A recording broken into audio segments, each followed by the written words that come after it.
Okay, that music is gonna be pretty loud, right? Uh,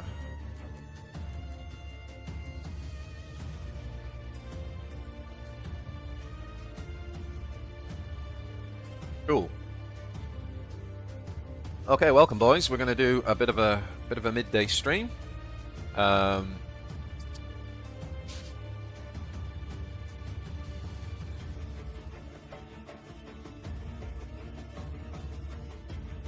so yeah, if you're about in the chat, let me know. Come say hi and let me know how the audio levels are. I've got a bit of the Gwent music playing, which those of you who know me know that I absolutely love. But yeah, just let me know what the levels are like compared to the audio, sorry, the mic. And other than that, let's get this moving. We'll move a couple of things about on my screen.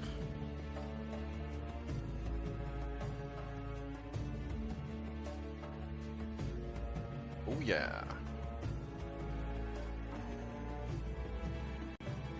Okay.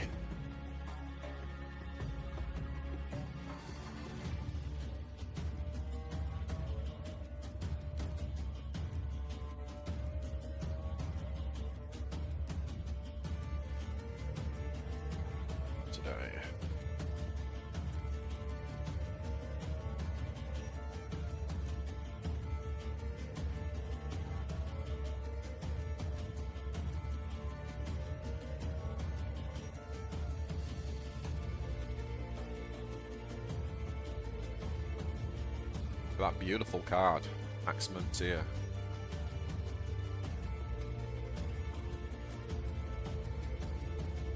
Beautiful.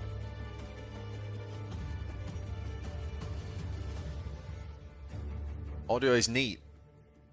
Oh yes, nice, nice, nice, nice. You're on. Is the volume okay? As in, like from my microphone to the music? Yo. I gave you a like, so here I am as your #1 fan. Hey, how's the docs? How's it going, buddy? So yeah, we're just setting up a deck, and then we're going to jump into some top 20 ladder. You are able to watch on Twitch. I am streaming currently on Twitch and YouTube. Now, normally I won't mind either way, but I am just trying to get the affiliate link on Twitch, which I'm really close to doing. I just basically have to stream for 3 more days in a row, and I have to like maintain like 3 viewers or something on each one. So both the music and your voice are a bit loud. They're both a bit loud. Oh, okay. I was gonna say like, okay, here we go. Let's turn that down a tiny bit and turn that down a tiny bit. Alright, let's see if that's any better now. Yeah, let me know, Joran, if that's any better. So what are we doing here? We've got Pathfinders. So yeah, if you are watching on YouTube, I have also added like my membership things, and I'm trying to get the affiliate thing on Twitch. So yeah, if you can watch on Twitch, I know everyone has like preferred platform, but if you can watch on Twitch, that would be cool. Just in the next couple of days. Right, so we got Gundrone Pathfinder. Oh, what was I thinking with this now?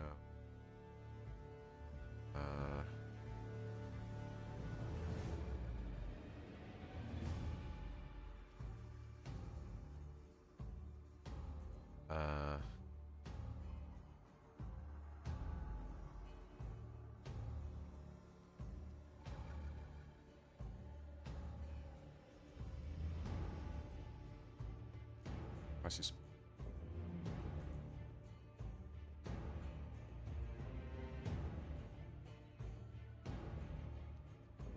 Stealth drones in there.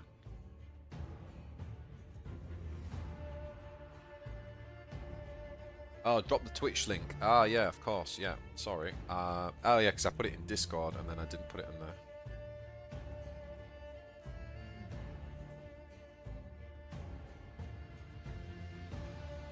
That is a very good point.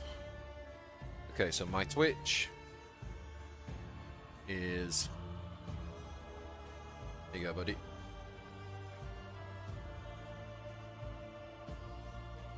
The drops are good, huh? Yeah, you can get Twitch drops off of me as well. So if you are watching... Actually, did they put a deadline on that? I don't know if the drops are still going or not. I think they are. I'm not sure. I'm not actually sure on that one, Sal. But I mean, my thing's set up for it, right? So if EG are giving them away still, then you can get them.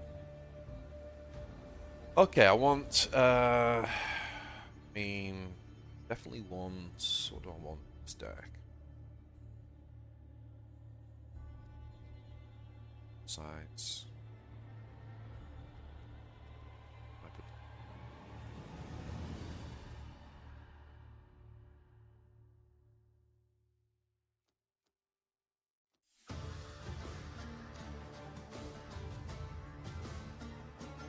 Self suits. Let's go.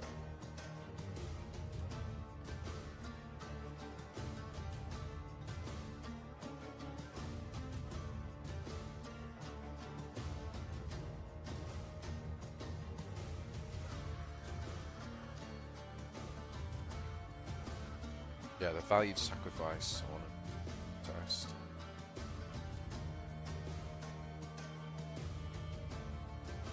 Oh, and Vespid, you're right.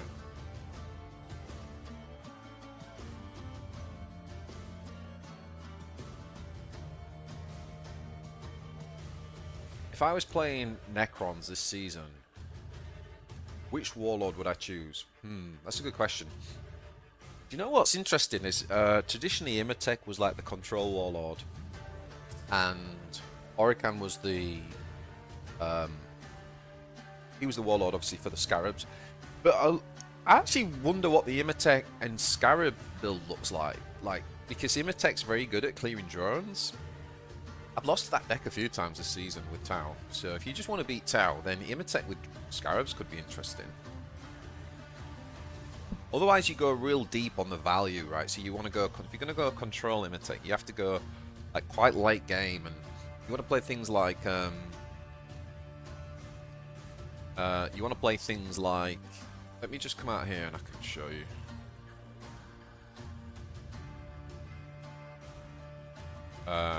Cards, Necrons. I'd play that card, and I'd look for like a second Tomb World, for example, like sometimes. And so like being able to play like super deep to be able to outvalue Gazgul, who's pretty much top of the meta right now, I would say that's the way I'd go. That or Scarabs. Probably Scarabs though, overall.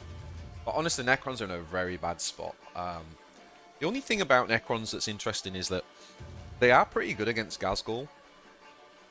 Gazgul is the top deck, and they're actually both of those decks, actually, the Control and the Scarabs, are both very competitive against Gazgul. That's the one thing that Necrons have got going for them. And also that Swarmlord's a bit out of the meta. Swarmlord used to be a very bad matchup. So you might actually find them doing okay this next week or two. Oh, Kissel, you were saying that the Twitch drops have gone. Oh, sorry about that, man. Yeah, I don't know why they limit the time on it. Like, why not just have... What's the point in that? I don't get it. So, yeah, Vittorio, that is what I would do, my friend. If I was playing Necrons, I think that's the way I'd go. But honestly, they're in a bad spot, man. They got nerfed so hard. Ooh, we got some points to spend. What should we buy? Buy some crystals, I think. Oh, wait, what's this one here? Get the avatar as well. I think we've only got 3 nodes left. Just gonna pick this up for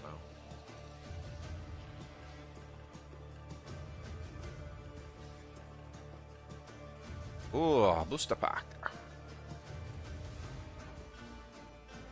Orkz's. Speaking of Necrons, look at this. I'll show you this. So you see how I'm getting these booster packs here.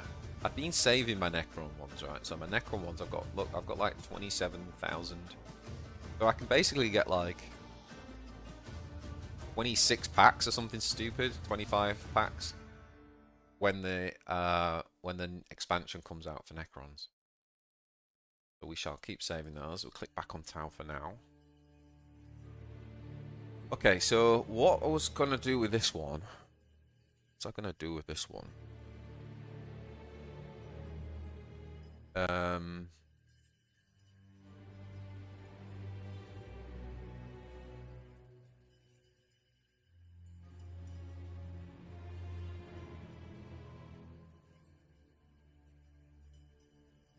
So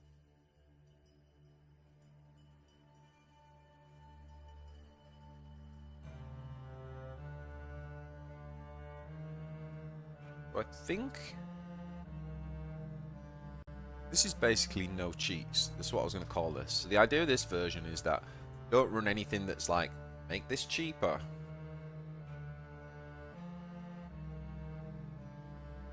But what we have got is like a consistent curve. So it's really like a no cheats tempo deck. That's the idea. Now, do I want the... Question is, do I want the second Crisis suit?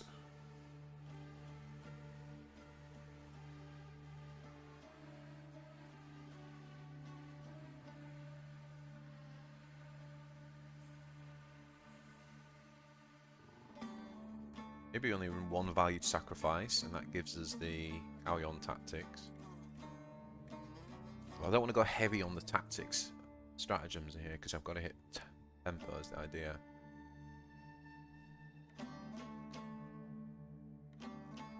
Oh, we haven't got long striking. Okay, got to get long striking here. Do we want Dark Strider in here as well? Greater good. Gosh. Okay, let's have a think. How do we get long strike in here? Maybe we only run one fish.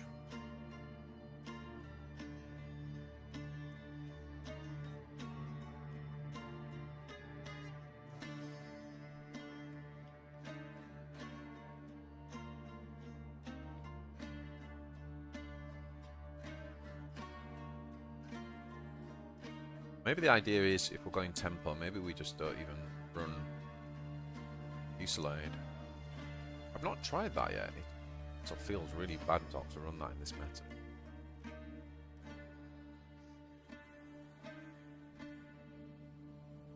So let me know in chat how you're getting on with the Tau, or against the Tau for that matter. I really want to keep. There's a definite reason for playing the gun drones in this version. We really want to be hitting tempo. I'm pretty sure that that's two of. Do we need the? Do we want carry-on tactics and Slade? We just completely drop that. I want to get long strike in here for sure. I'm really struggling to see what I drop. I could drop 1-3 drop maybe. What would I drop if I was dropping 1-3 drop? Maybe one sniper drone or one crisis suit. Maybe one sniper drone, but long strike.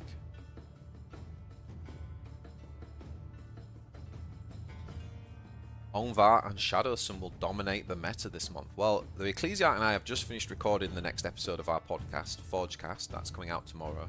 And we talk a lot about the meta, so definitely don't miss that. And also in addition, I just released a meta report yesterday. And the meta report is right here, my friends, right here. So if you want to know what the meta is at the minute, check that out. Later on, sure. By the way, if you are watching on YouTube, welcome. I am also just trying to get my Twitch affiliate up, and I've just got a few more days of having 3 or more viewers on Twitch, and I'll have that. So if you are able to join on Twitch, I've put the link in in the chat, please jump over to Twitch if you're able to. Just for the next few days, it'll really help. But I mean, if you're not able to, then don't worry, obviously. Ultimately do what's best for you. So we've got long strike in here now, right? Now the question is, do we want greater good? I don't think we need the greater good in this. So the question is, do we want Dark Strider? I feel like the answer to that is probably yes, we do want Dark Strider. So what do we put in, what do we drop, sorry, for Dark Strider here? Can we drop for Dark Strider? Do we drop the other Sniper Jet? Sniper Jet's too good with Devilfish though, right?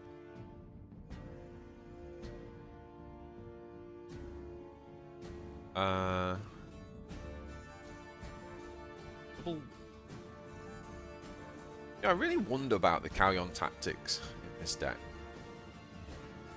And the Fusillade. Maybe we just don't run the Carry-On tactics in this deck. Is that right? Dark Strider. No cheats tempo. Let's try that.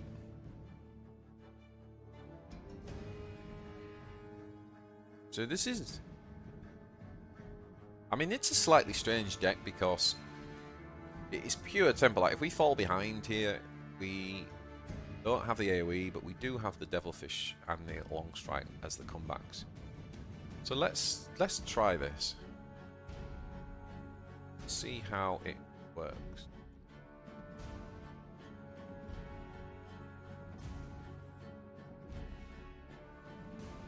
Yeah, we'll give it a shot. We'll give it a shot. I mean,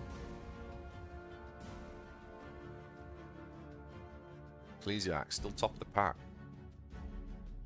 Those two are off on a bit of a race, aren't they? We're 14th at the minute. Okay. Let's go. Oh, I should have got some water. On va versus on va. Okay, so we got the gun drone. That's good. Not bad. Gonna drop that.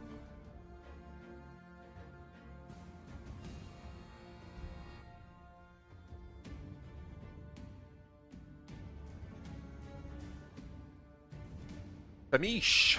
Alright. Make the Guardian drone because he's gonna blind us and we want to block the gun. So, there we go.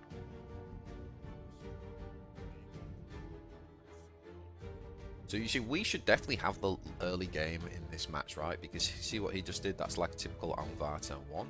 So that means we can basically deploy a Guardian drone.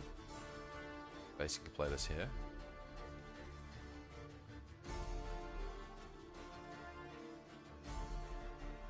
Should probably hit him, right? I guess we're trying to be more aggro than instead. It's match, sorry.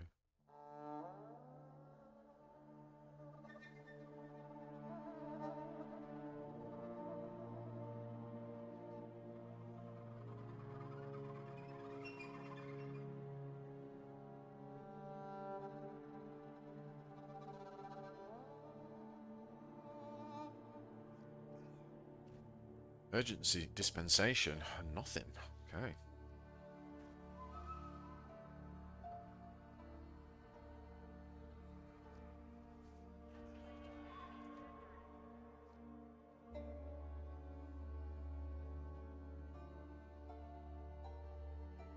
Drop R2D2.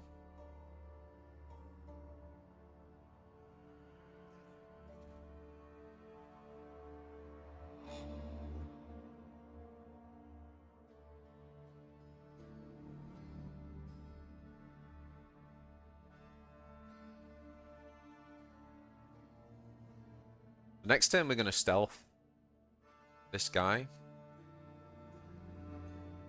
Most likely. And then we might use the Pathfinder if we need to.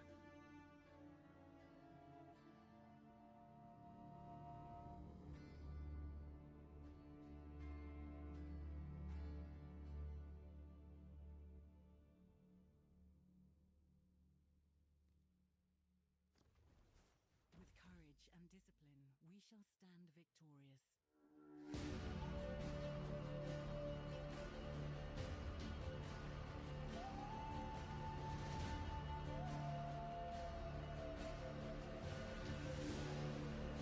Okay, so the good news here is that we can stealth this, and then we can play this. No,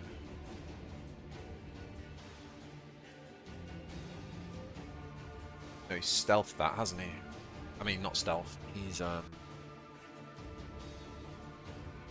1, 2. Yeah, we can still do it, right?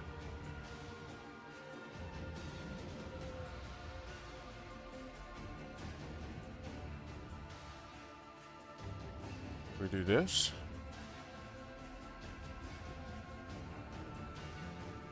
This. This.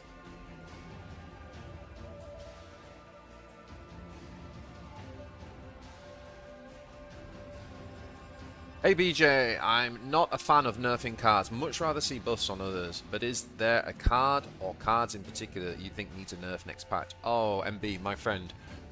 I'm just thinking, like, me and Ecclesiarch just recorded a podcast and it's going out tomorrow afternoon and we talk heavily about this, so definitely check that out. It comes out at 3 o'clock tomorrow. But in a nutshell, yeah, there are cards that I feel like need nerfing. There's a number, there's a handful in each section. I mean, each faction. I mean, Orkz, for example, I think Will of Gork should go up to 8 energy instead of 7. And what's the other problem in Orkz? There's another one. Forgotten what the other one is.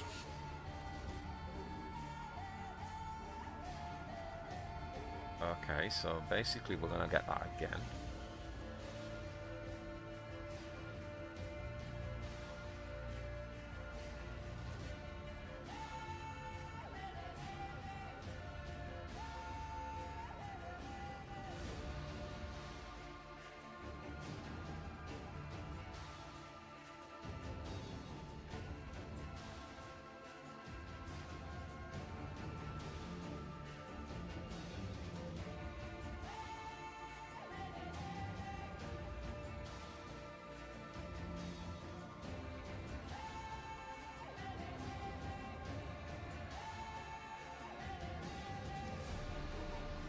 Obviously, we get hammered by Fusillade here.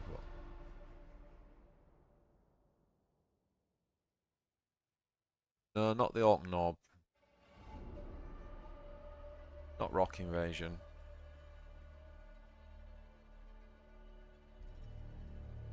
Oh, the armor. The armor, the 5-drop. Yeah, is it Grizzle Scarboy? Yeah, I think the two main cards that are making Gazgul like over the top at the minute are Will of Gork and that. There's other cards too, but I think if you nerf those two, you've got to be very careful when you nerf cards because like it's not just the card in isolation that gets impacted; it's the whole deck, and you've got to very difficult to balance them properly. But I think that's a key thing to consider. Yeah.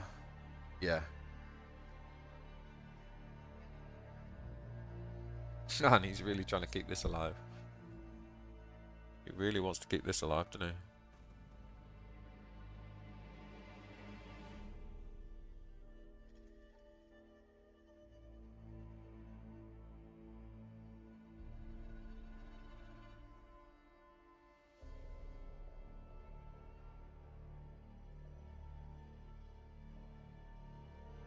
What's kind of funny is we can do this. This. This. And then drop this again. Recharged, refueled. Yeah, I really think the armor maybe drop into... one of my suggestions is maybe dropping it to 4 cost instead of 5 and getting rid of the heal. Just give it the art plus 1 armor. But I don't know. I don't know exactly how to balance that, but it's something. It's a bit probably making it a bit too OP at the minute. Ugh. Not me. Oh, that's clever.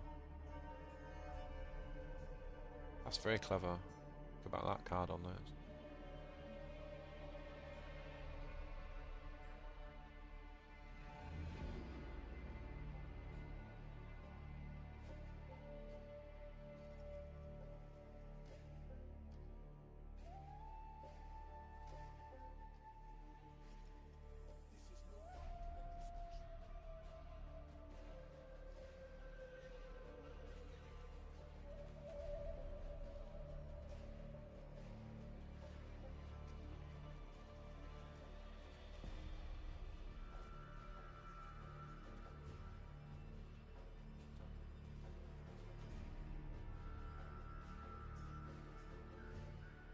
Yeah, I definitely think the Necrons have been, and the Ultramarines have had a really bad time in terms of nerfs. And I agree with MB's point about, like, in general, buffing cards is better.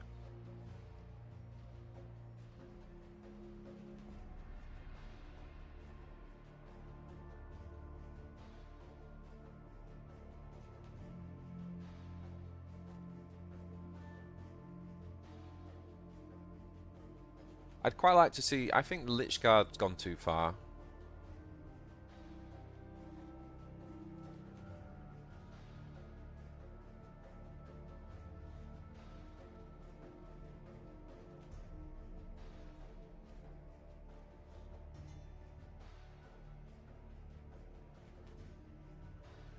Got me here.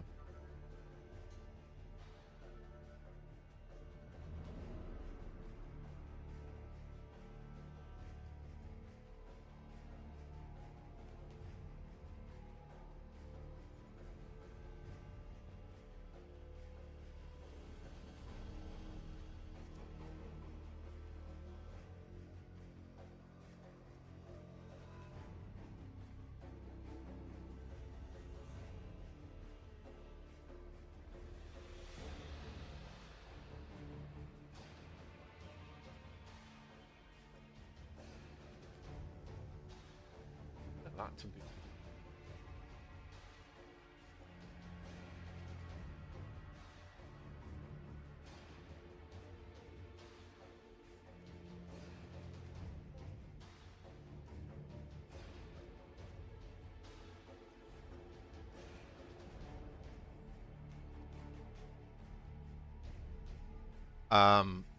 Marines have got lots of issues. I'd quite like to see the Dreadnought's AoE become 2 damage rather than 1 to 2 damage. I think that would enable you to build around that unit a bit better. Captain Sicarius needs serious work. In fact, the Ultramarine Legendaries, it's quite sad that they don't.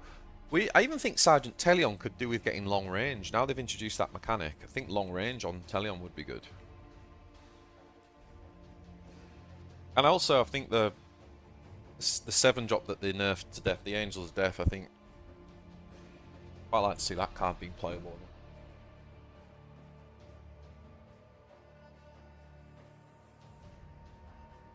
Yeah, I mean, Calgar Control, I mean, I miss playing Calgar. I mean, they've got some good, you know, they've got some good... Has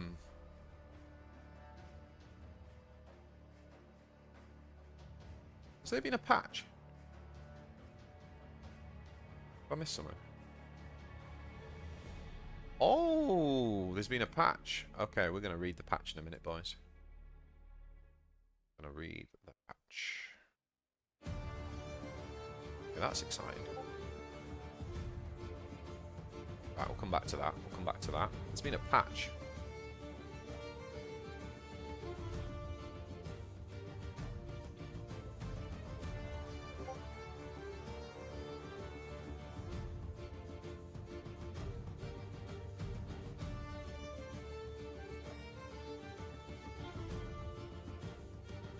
Okay. How do we want to do this now? I think we've got to clear this board, right?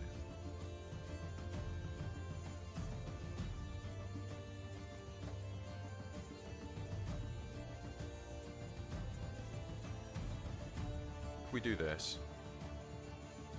Oh no.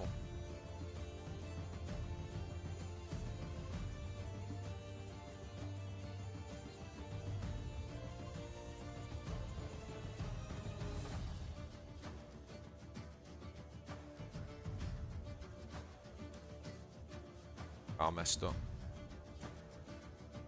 Oh, badly messed up here. Oh, for God's sake.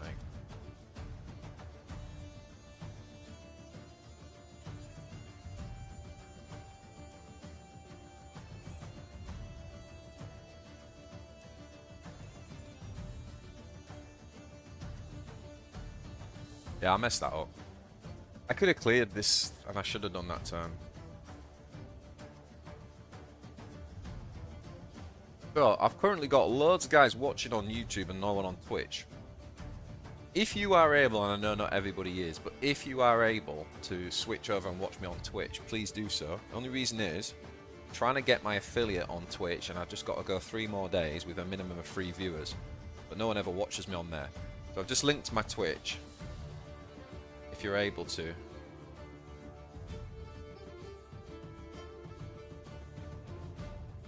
Right, let's look at the patch for the first time after this game. So don't spoil it. We're going to read it together. I'm going to look at the balance patch.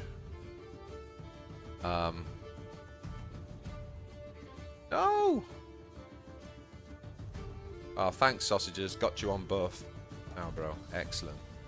Yeah, no, it's like I say, I honestly don't care where you watch me, but it's just like literally, in order to get this affiliate, I just need to get three more. I'm going to stream every day for the next 3 days. I'm going to stream actually every day for the next 7 days, I think, before I start a new job. But basically, if I have maintained an average of 3 viewers, and I've got it in 3 days.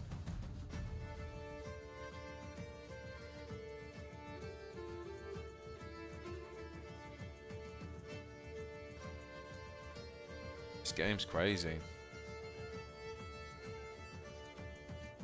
I'm gonna nick his idea though. I like that 1 health heal. That's so good in this. Yes, we got him. I didn't think we were gonna win that game, boys. Misha's high ranked as well. I'm pretty sure he's pretty high ranked. Let's have a look. And then let's look at this patch, boys. Where's Tamisha? 13. We're coming for you, Ecclesiarch. We're coming for you. 13. Unlucky for some. Where's Tamisha? Oh, there he is. 32. Right. Okay. So, what do we need to do? We need to shut this down. And then we need to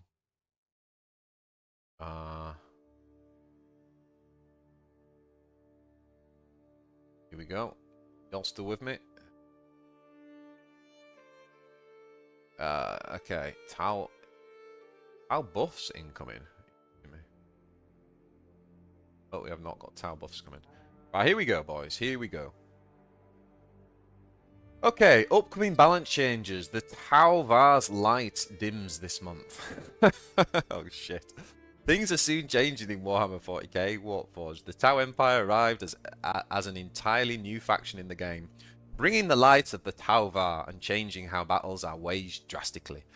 The existing factions adapted to the new challenges, albeit some better than others. The latest meta report shows the Tau Empire coming into the game hot, but their general stats have been trending down as the meta adapted and stabilized. It is still soon to apply any major change to the new faction, as we'd like to check out how the field evolves. Nonetheless, after analysing the data from the latest meta report in combination with player commentary, there are still outliers we wanted to adjust to make the new faction fun to both command and face in battle. This update also changes many other factions of Warpforge, particularly focused on curbing the most frustrating play patterns from last season. As a reminder, these changes are not yet live at the time of posting, but you can check out the full list of upcoming balance patches below in preparation for the new season. Tau Empire, here we go. Honored Ethereal, reduce melee attack from melee attack and health from 5 to 4. Okay, honestly, the Honored Ethereal is super broken right now. They're keeping the shield. They're just toning down the melee attack and health. I think that's reasonable, actually. And I still think it's a good card, by the way. Structural Analyzer. What is the Structural Analyzer? Is that what comes off of the back of...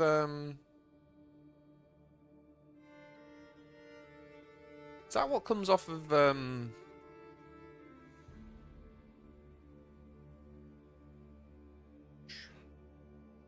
What is that? What is Structural Analyzer?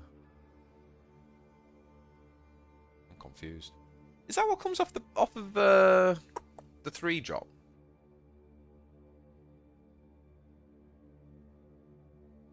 That's what comes off of the 3-drop legendary, isn't it? What puts 2 marker light on something. Yeah, Dark Strider's ability. Yeah. All right, going up to 3. So yeah, so what that will mean is like it's not an auto. Like the turn when you get that next turn, it's going to be a real choice now. To do I invest 3 energy in that? Because a lot of the times, especially if you play them on turn 3, that's a really big investment to then suddenly put 3 energy into it. Like imagine doing that on the next turn where you've only got 4 energy and you put 3 into that. You're not. Yeah. Okay. Fair enough. I don't know that I would have targeted that at this stage, but fair enough. Experimental drones increase the cost from 4 to 5. So this is the put shield on everything. Okay, I mean, yeah. Okay, fair enough. So you're making it an even bigger, like, high risk, high reward type of payoff card. I still think that the payoff is it's just too binary. It's too broken. I mean, me and Ecclesia have talked about a couple of really good ideas for this, which I won't ruin because we've got the podcast tomorrow coming out at 3 PM, so you can check it out there.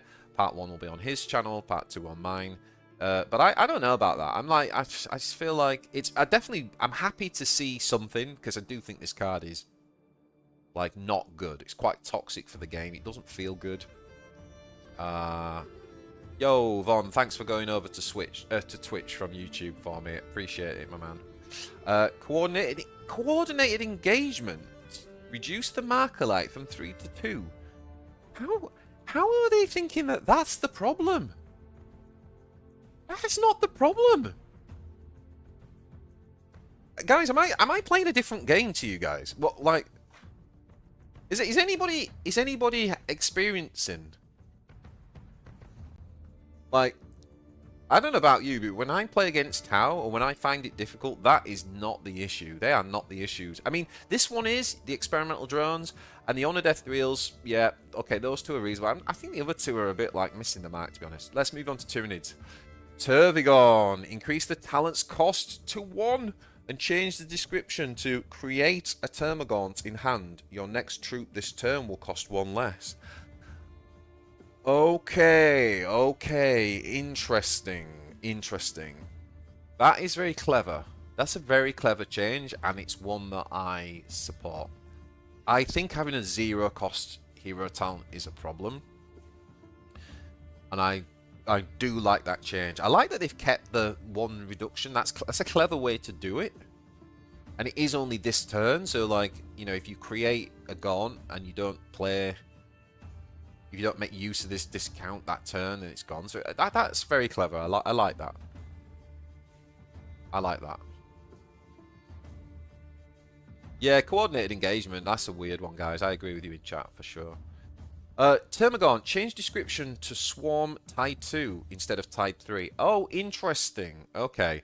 So now you've actually got to build up more of the actual original cards, and you're not getting that massive buff. It also means if you do things like infinite biomorphologies and get a health benefit, that you get less out of it. So yeah, they really attacked the Termagant there. Broodlord, reduce melee attack from 6 to 5. Nice. I think that's pretty reasonable. Overlord, Whelming Swarm, increase cost from 2 to 3. No, I don't like that. But I get it. Like, if people get double Overwhelming Swarm on turn 4, it's pretty insane.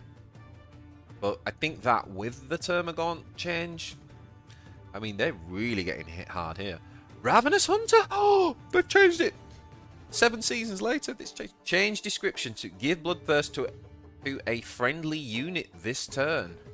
No longer gives +1 melee attack. So what they've basically just give Bloodthirst to a friendly unit this turn. So you give it to the Synapse creature, so you can still buff your Lord. Just doesn't give +1 attack, and plus Broodlord's gone down, who was the main culprit. So now doing like Broodlord onto like Swarmlord, it's 5 + 3, which is 8 times 2, 16. There's no pluses on there, so it's kind of like a -4. Yeah. All right. So now they nerfed it even worse than he was before. Who's worse than it was before? Like, you know, what I understand, before the change on Termagant in the last patch, it was unplayable.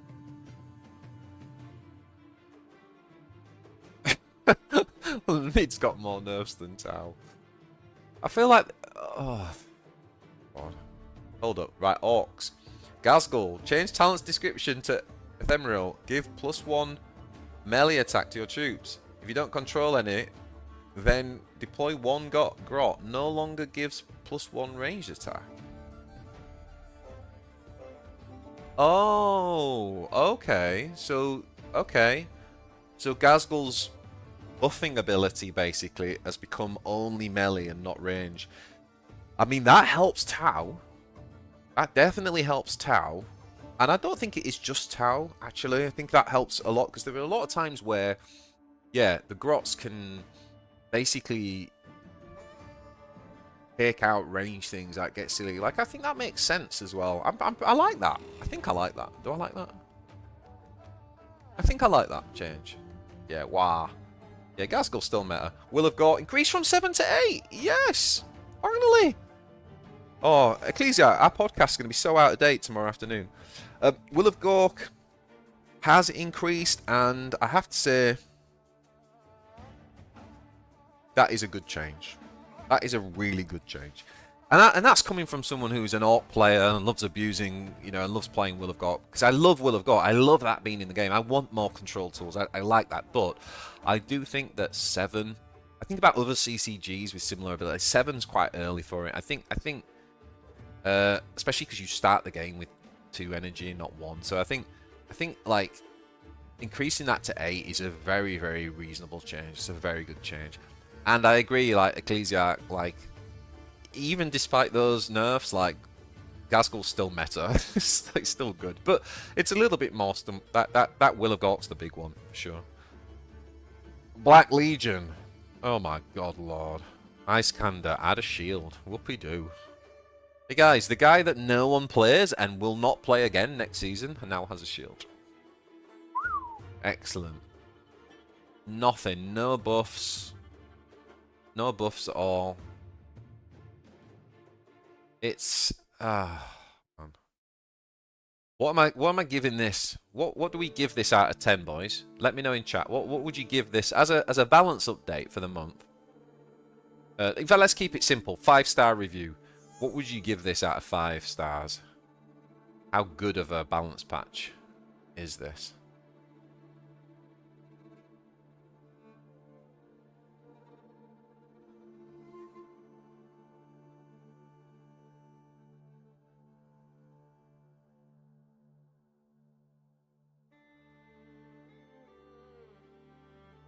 Yeah, I think 2 out of 5 too. I think 2 out of 5.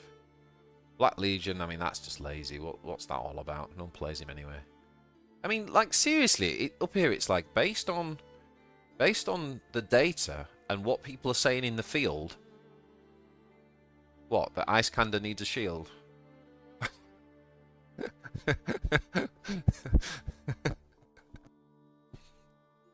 God.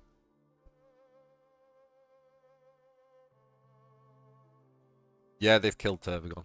I think they've killed Turbogon. It's pretty... That's an example of, like, too many changes like on one thing, like, accumulating. And also, just no buffs. Like, where are the buffs here? There's no buffs at all. But nothing on Eldar, you know. Still got the great team and the poor squad, you know, like, no buffs there. Nothing on Ultramarines. I'm going to give it 2 out of 5. I'm not going to give it 1 out of 5 because, like, you know, the Tau, there's some good changes there on the Ethereal, and...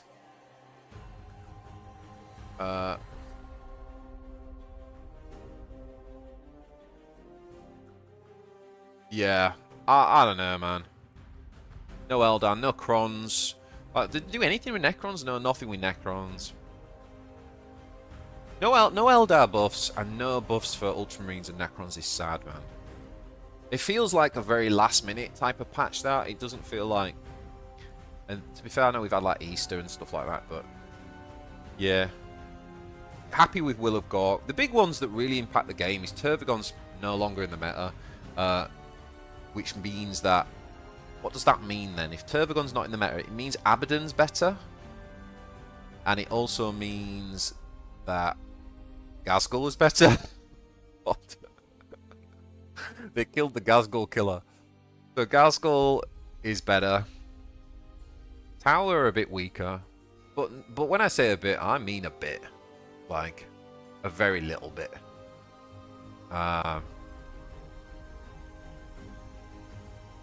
Yeah. Yeah, Honoured Ethereal's a good change. Drones is okay. That's crap. Willowgork's good. Like 3 meaningful changes. Alright, whatever. So there we have it, boys. Let's boot up the game and play some actual games again.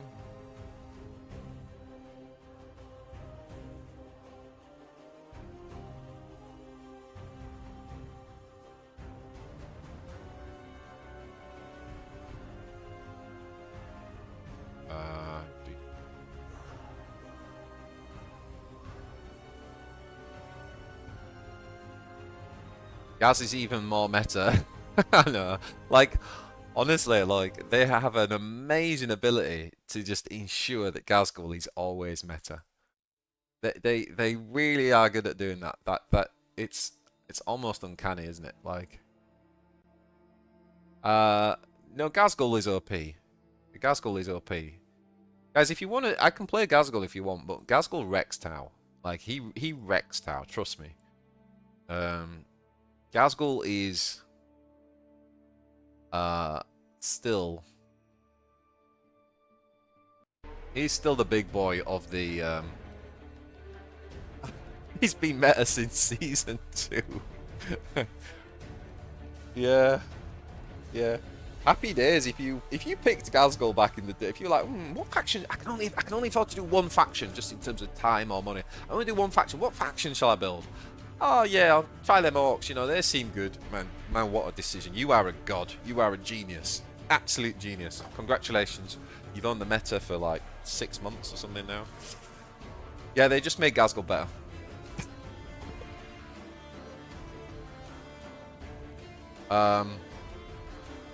That's really interesting. It is definitely going to be a Ghazghkull and Tau meta. So nothing's changed in terms of the meta.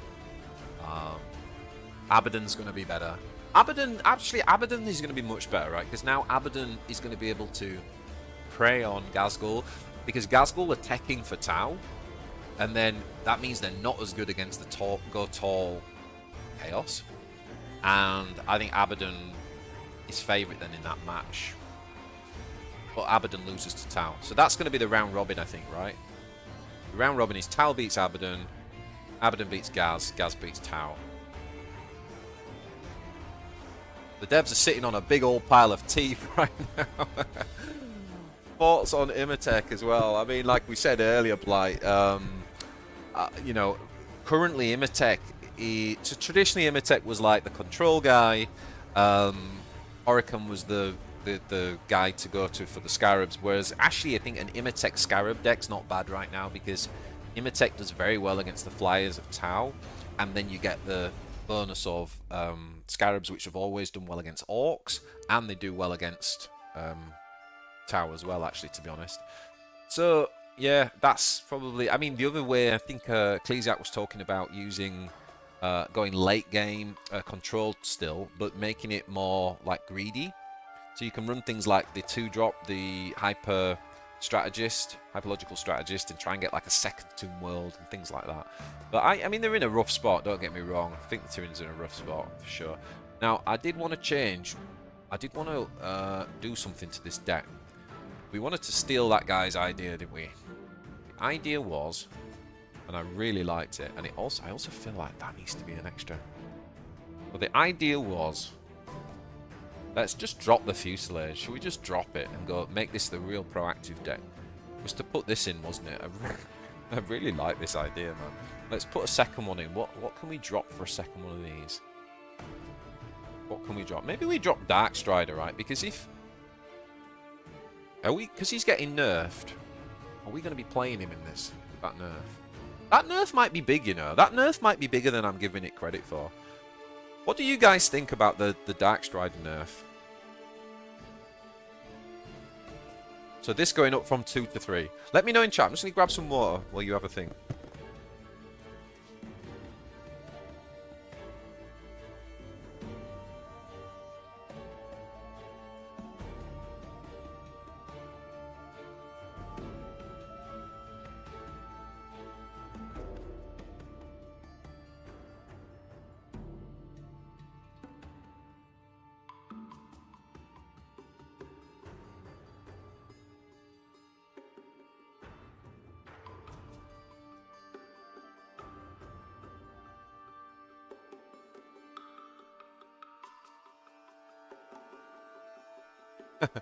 Well, I mean, yeah, but I mean, if you want to play Imatech, then he is really a control. Always typically has been a control faction. I mean, I kind of like, control, but I get it. Like, I get what you're saying.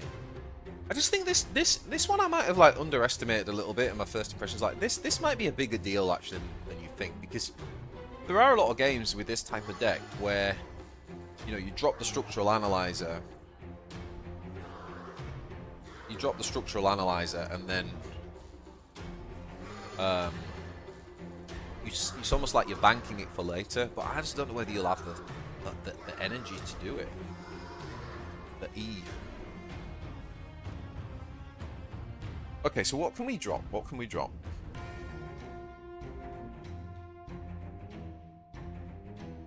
One, two, three, four, five.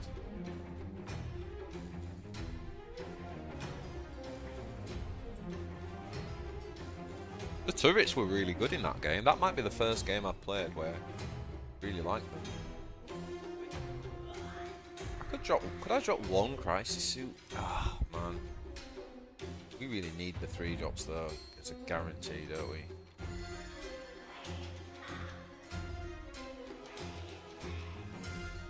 Could I drop one crisis suit?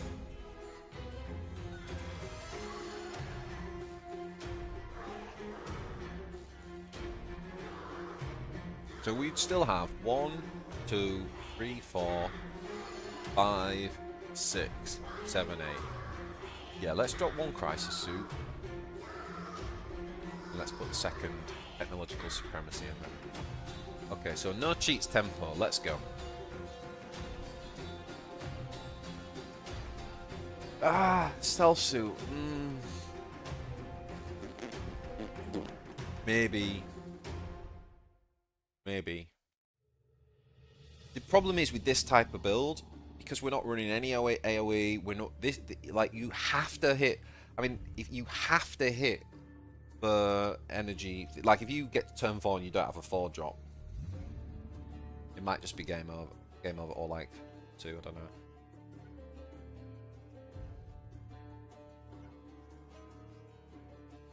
Okay. 4, 5.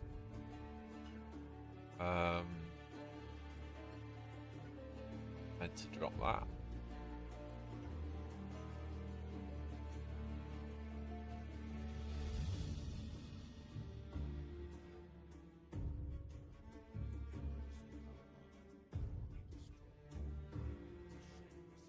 Here we go. Yeah, not the worst patch. Hey, we got Agundron. Excellent.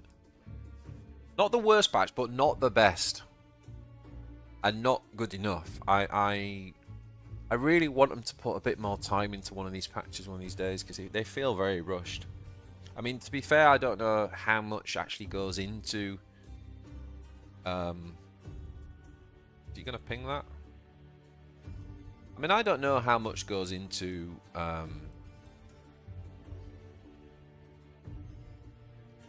into making one of these balance updates. I'm not a coder. I have no idea how much resource goes into it, but I really wish they'd invest a little bit more time into some of these balance patches and have a season of patches that just focuses on strengthening the squads across the board, because this is really good. You need 2 of these, don't you? Because if you're running this as a 3 drop, then you have to have the blocker then on 4.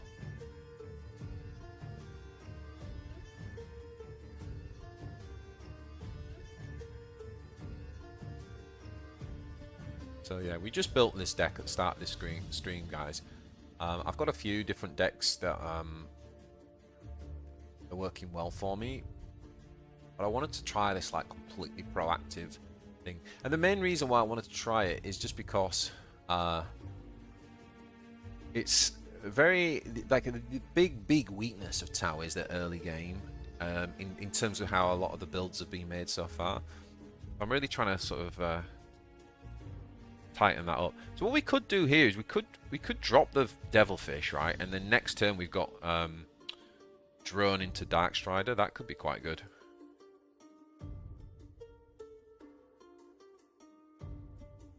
there anything about playing that next to that? I'm not really sure. I can't think. I don't think you need him next to Barber for the potential buffs. Let's see how we go. If we don't want to drop like Dark Strider or another turret, we can always get a shield. That's an actual thing we might want to do there.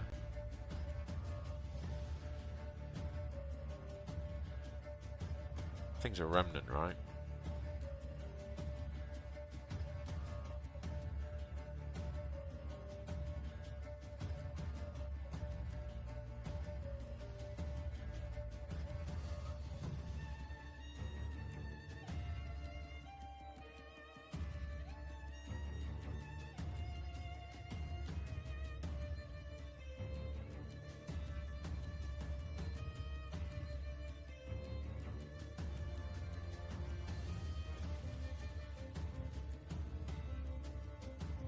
Here we go!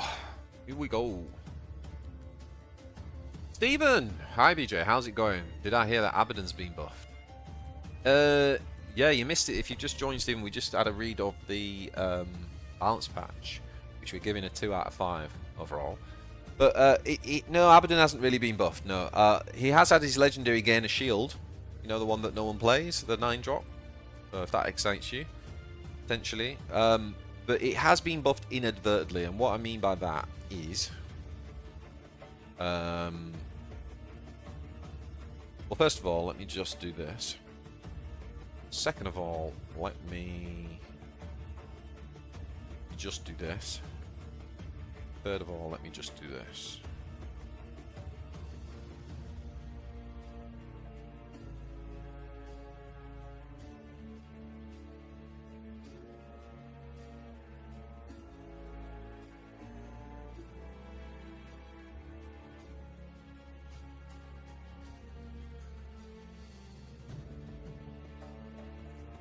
So, the main way that Abaddon got buffed is they kind of killed Tervagon, and Tervagon was a very bad matchup for Abaddon.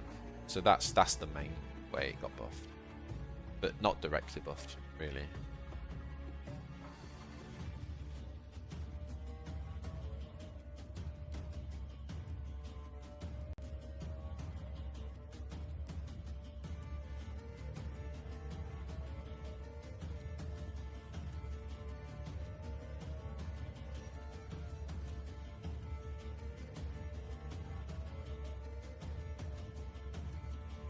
Wait, are the Quons the only faction with the Frenzy ability? Yes. Yes, they are.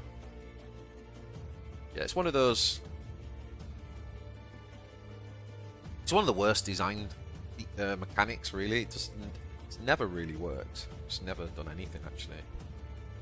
If it wasn't in the game, it just wouldn't be anything. And Tyranids will be shit again. Yeah, that's right, Care51.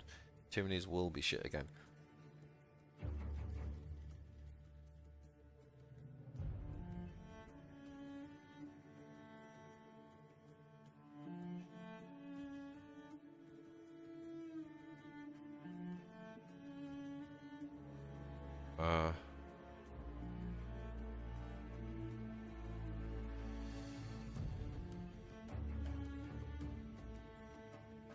Right. Oh, I didn't mean to have caps.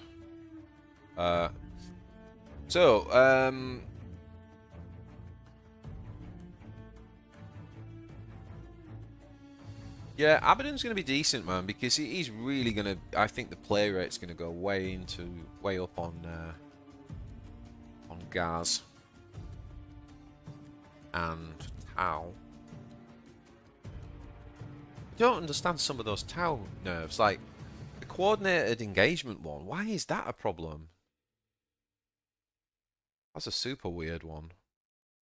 Also, don't get nerf in the Markalite element of that. Like Markalite 3 for 3 can only go on a troop. The patch forgot to buff the bottom 3 factions, exactly. Exactly. No, you're totally right. Totally right.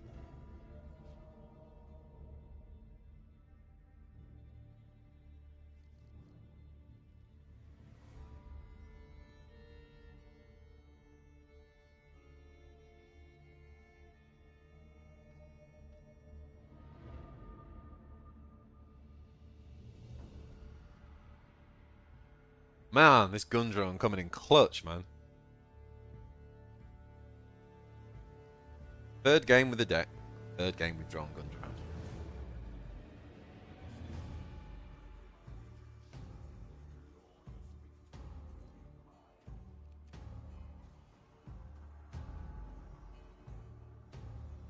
Something tells me I lost to this guy when I last played him. Could be wrong. I lost to a Nemesis player this season. Like a real player, not a bot.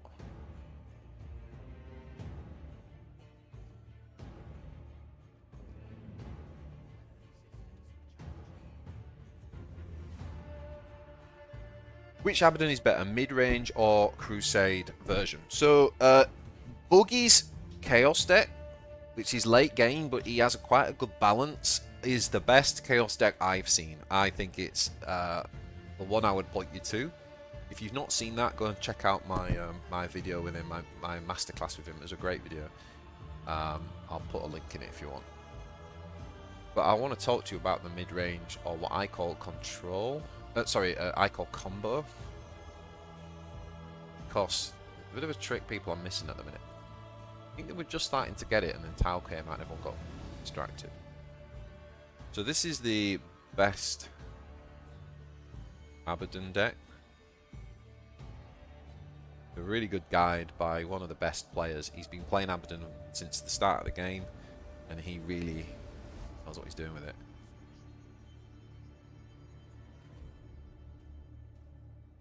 So I think here we're going to play Dark Strider, right?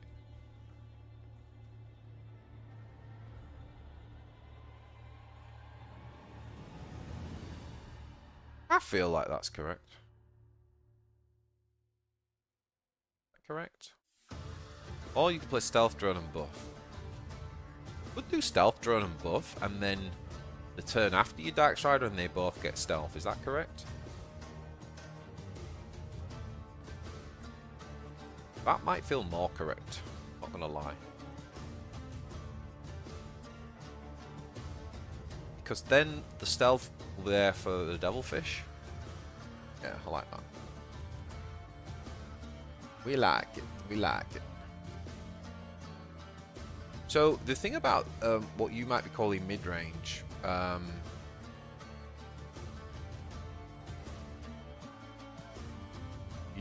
I thought the mid-range seems better against Tau, although I did use Boogie's deck to Legend Division for the first time. Yes. Yes. Yes and no.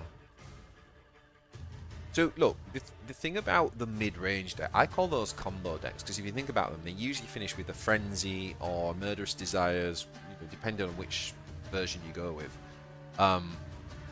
The thing about combo decks, and there's a few other combo decks, right? It's not just the Abaddon, there's a few in the game. Combo decks do very well against control.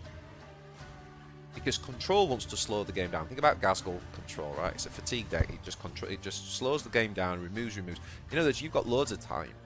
What does combo need? Combo needs time to pull the pieces together to combo. But combo decks are actually pretty good right now. Certainly against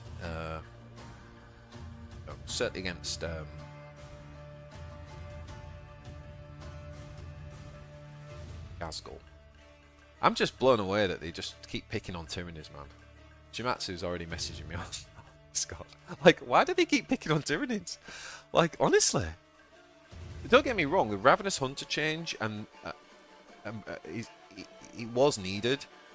I'm going to have a think about combining that with the nerf on Broodlord. I don't know whether Broodlord needed the nerf or whether they needed to do something different. I'd have still preferred it that it didn't affect the Lord.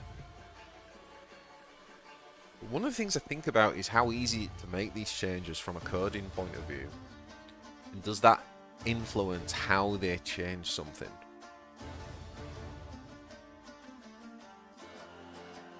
So, I don't know. Yeah, Tervigon's back in. Tervigon is finished, man. Definitely. So yeah, if you want to try combo decks, if you're getting a lot of control decks, then combo decks are pretty good. Sure. Not sure why you just quit on us.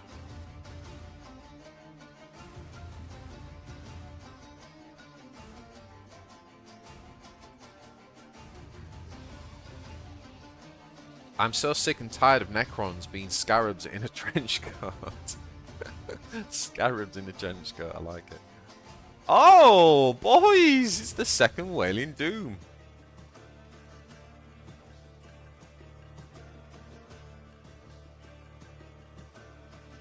It feels like EG wants to balance Necrons for the low end of play and just make them feel miserable at high levels.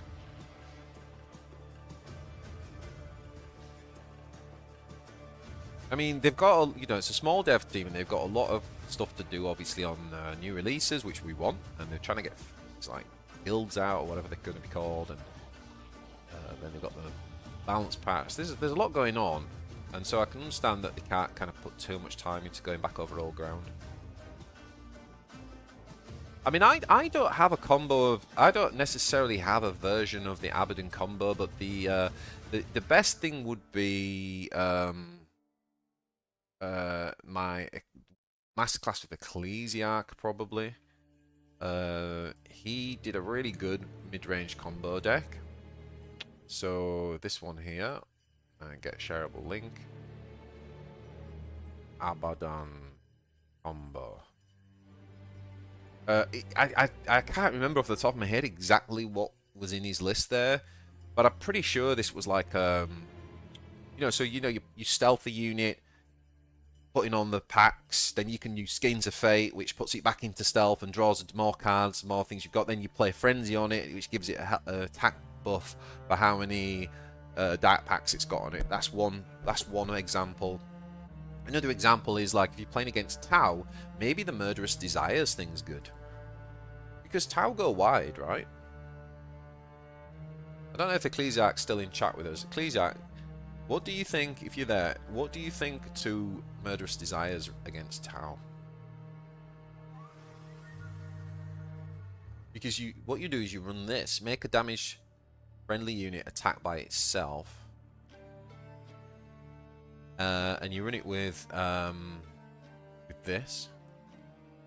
There's another combo. So obviously if Tau go wide, for each enemy in play, you give +1 melee attack to your Warlord this turn. And then obviously got the Sword of Drachnam, so that gives him 6 attack, and then this gives him like another, puts him up to what, 10, 11, 12, and then your Murderous Desires him, he attacks twice, that's like 24 attack or something stupid. So there's they're the two main combos that I think of. One is to go down the Frenzy route. You know, Plague Marine's another good one for getting like lots of dark packs on and putting the Frenzy on. Aspiring Champion can be another one. There's a few ways of doing it. But the combos are basically around Frenzy or what I just showed you.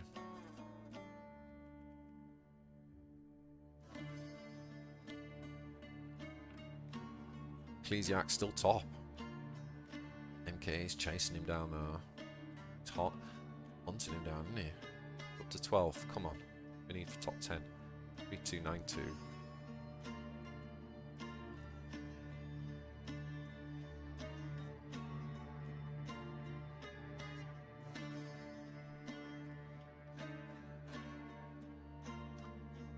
How's the sound, by the way, boys? I did mess with the levels a little bit. Everything okay in terms of mic to music?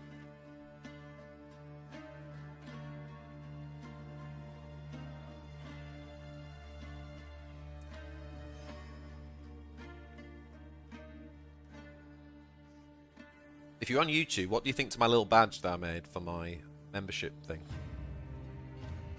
Let me know what you think to the little badge. And if you're on Twitch, thanks for watching on Twitch. I am... ooh, we got Long Strike. I might keep Long Strike. Very much. I quite like keeping Long Strike. Yeah, if you're on Twitch, thanks for watching on Twitch. I'm trying to get my affiliate on there. I just need 2 to 3 more days of getting 3 viewers, and I think I've got it. So yeah, anyone who's got Amazon Prime, if you want a Prime server Warpforge streamer, here I am. Not that that's why I do it. I don't do it for that. But I did have a few people saying to me, why could I not give my Prime to you? Oh, okay, so I wonder when the nerf and I wonder when the balance patch is going to hit then. They didn't say exactly when, did they? They just said Here's a glimpse into the future.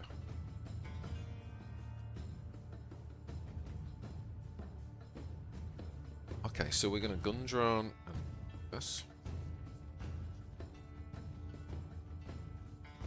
Ah!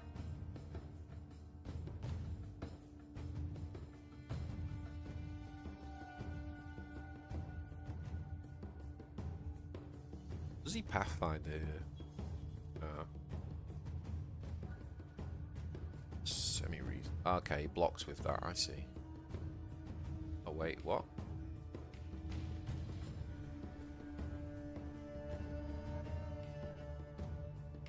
Wait, so we can now just go done. We want to block, do we? That or do we? What do we want to do here? Let's have a think. I could actually just heal and play the stealth thing here, couldn't I?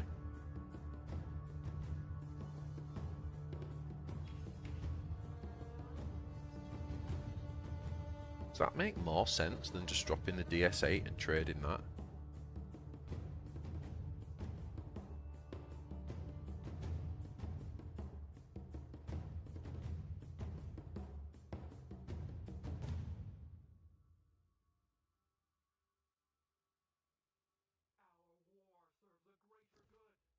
I don't know if this is correct, actually. I'm not sure.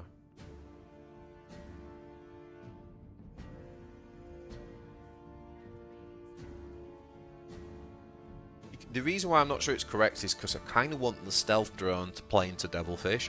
So now, basically, next turn, we're going to get the DS8 off on the stealth drone, but we're not going to... But then the stealth drone would be taken out. So it wouldn't survive for the fish. Whereas if we'd done it, delayed the stealth drone by a turn. So in a way, what we've done is prioritised the DS8. Yeah, and actually we would have quite liked the DS8 hitting there, wouldn't we?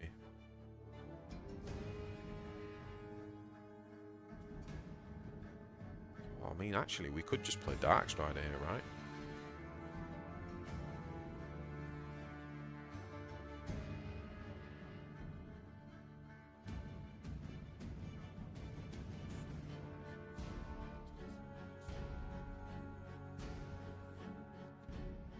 This is a weird start, man. There's a lot of weird stuff going on. I better hope he ain't got the Fusillade combo here. GG if he has. Where do you get other top player deck lists? Is there a site, or did you ask them in person? Well, there is a site. There is a Warpforge deck building site.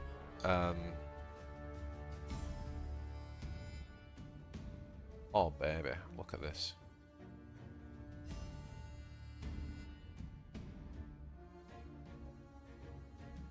Now we do this, right? Do this.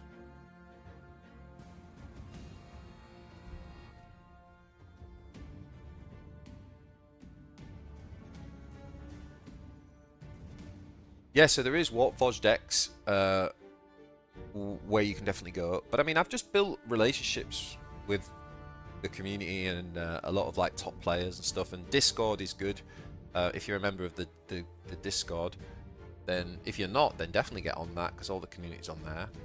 And yeah, I just try to kind of like reach out to top players and people who are doing well and just talk, just build those like relationships really on Discord. And we always chat. I've got different people. I chat with obviously like Shimatsu about Tyranids.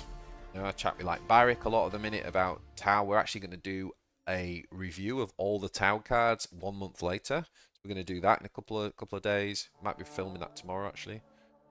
Recording that tomorrow. So yeah. Game feels better now with more factions. Oh yeah, 100%. I mean, as much as we're moaning about different stuff, like the game is definitely better overall. With the Tau, we'll need a couple of, probably need a bit more tuning, I think. But Gazgul does. But games always needed tuning. I mean, Gazgul in December was still horrific. Ultramarines in November was horrific. So the game's in a much better spot, I think. For sure. Okay, so we'll bring this guy down now, I think. Or do we want to bring the flanker down? What do we want to do? Rather have for Christmas. I think we'd rather have. I think we can get away with this actually. Oh, go away, audio. But it annoys me when I play stuff on that side.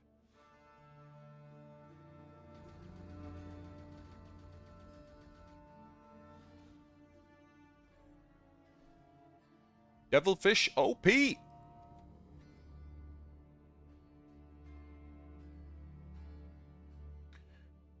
Devilfish is mad. Yeah, game feels better now with more factions, more variety. Where do we get other top players? So yeah, okay, I'm up to speed on chat. Excellent.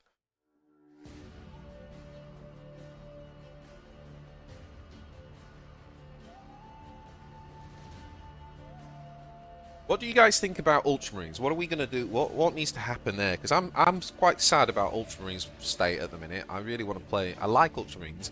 I actually think they had some really good design. I thought they were the second best one behind Orkz, and then they went and completely gutted it. The legendaries need some help, right? Like they're the faction where you just don't. The legendaries just don't really make any sense.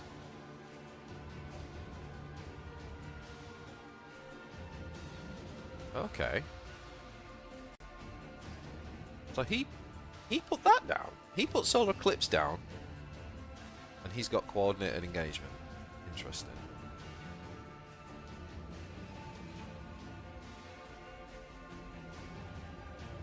Very, very interesting.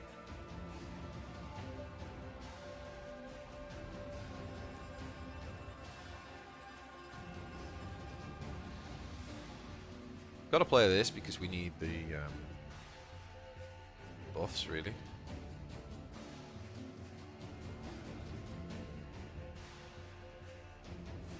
Oh, shit.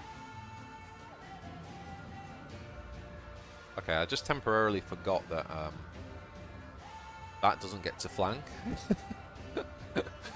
Oh, man.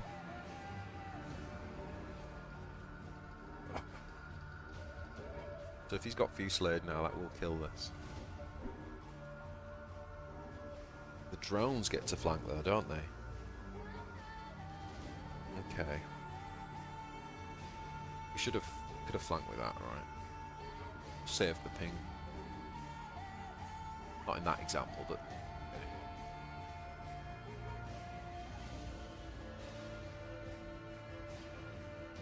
okay. Few drones.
Now we'll just drop that.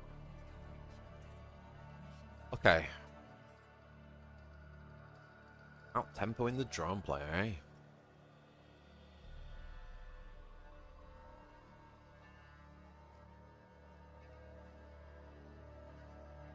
Figuring Tau out, boys. We're figuring Tau.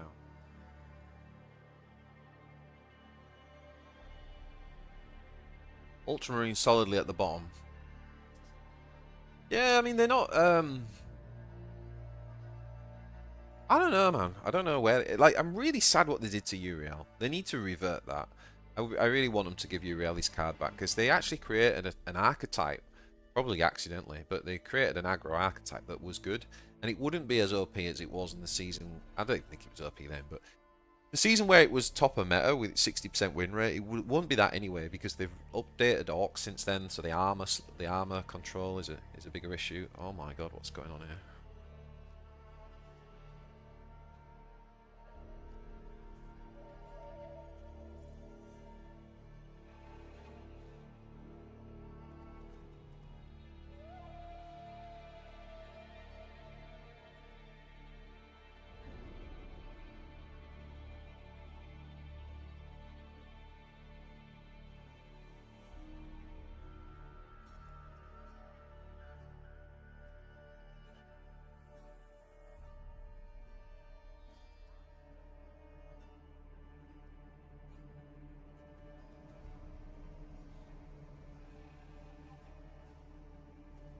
Right, I just want to put this here.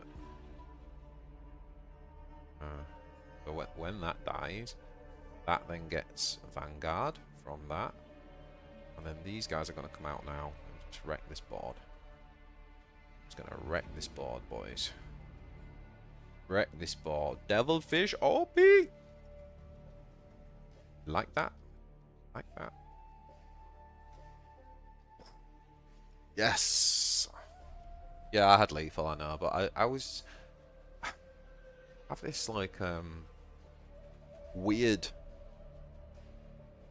like, tendency to want to clear the board all the time when I've got, especially when I've got combos. So, you know, like when you've got the Devilfish down, you see these combos. I just like to play them out. It's not like bad manners or anything, it's just like a genuine... I also remember something that when I first started playing CCGs, I can't remember which streamer it was. It might have been Savage or no, I don't know who it was. It was someone in Hearthstone, I think. I remember them saying, like, sometimes when you've got lethal, it's an opportunity that people miss to test something that that you've obviously built into your deck design, but it's like an opportunity to test it out and stuff. So maybe Ultramarines need a reinforcement pack. You're damn right they do. Yeah, 100%. 100%. Actually, Ecclesiarch was telling me on the podcast that comes out tomorrow at 3 o'clock, he was telling me that he played right from alpha. I only joined the game when it went out on whatever we're in now, early release or whatever it's called. And he was saying that that in the early beta, Ultramarines worked very good, and then when the early access came out, they dropped essentially like a reinforcement pack, and it had the Angels of Death and it had the 3-drop Stern Guide Sergeant. That's when it obviously buffed them. So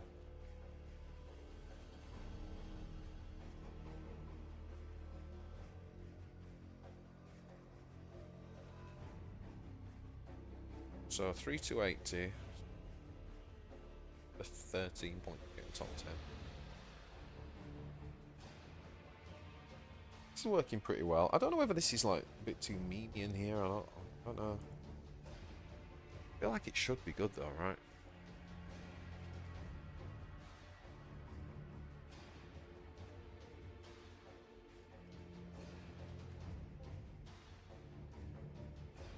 I feel like that should be good. The fact that you can play it on the Devilfish is insane. It's got really good deal with all of the suits. Yeah, this feels pretty good.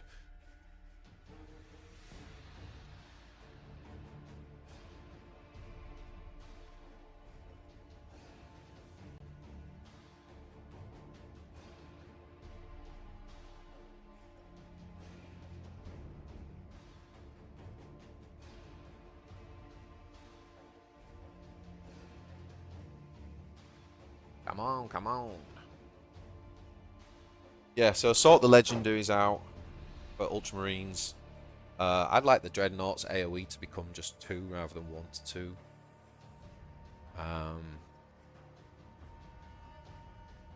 Else.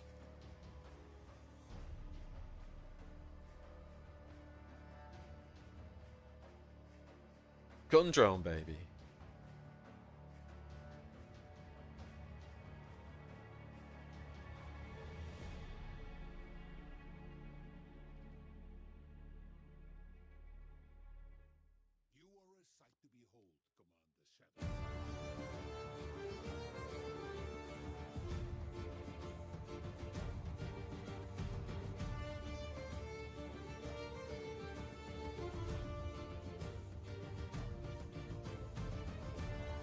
So basically, so he can kill that, right? Because he's Shadow Son.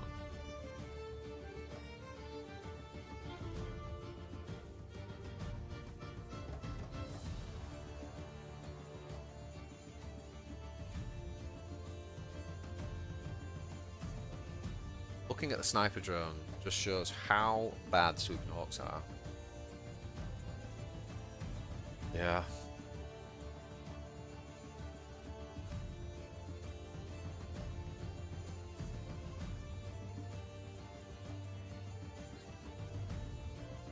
Yeah, Sweeping Orkz, like they in the game they have like these haywire grenades that kind of like blind their opponent. That could be interesting if Sweeping Orkz somehow gave blind. That could be really cool.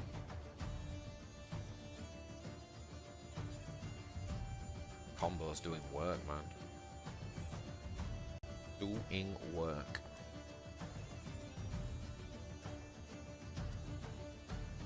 I think we do this, right? Because then, if we do this, then he can't kill anything just from Shadow Son. Do it that way with the heals.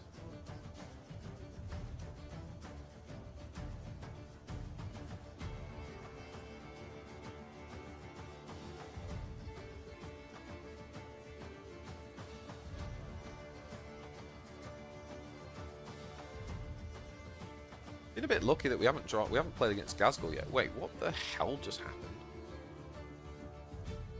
He played 45 positions on himself. Okay, Shadows. Of course you did. Of course you did.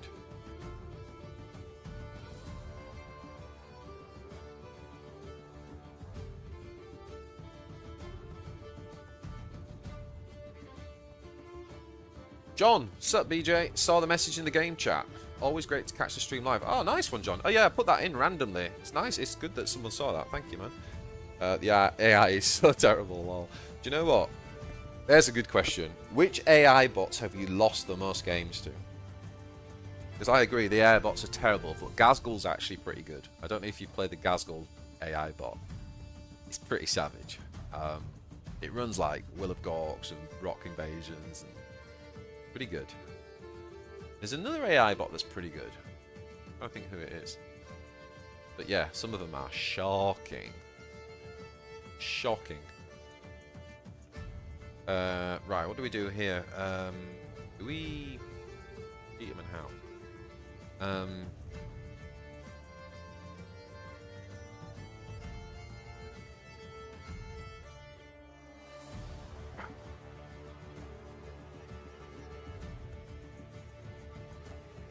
Good Pathfinder here.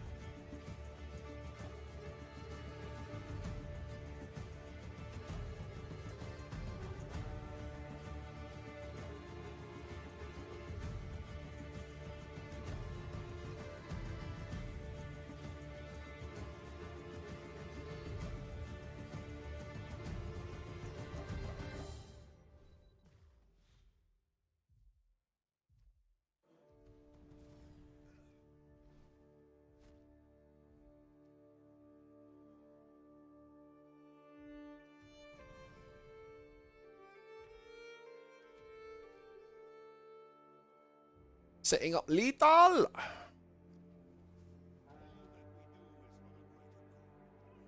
John, are you on the Discord, by the way, for the game? Because the Discord has a streams and videos tabs, which is pretty useful. Like it shows when people go live and like when they put YouTubes out and stuff like that. Yeah, if people want, I can share the invite to the Discord actually.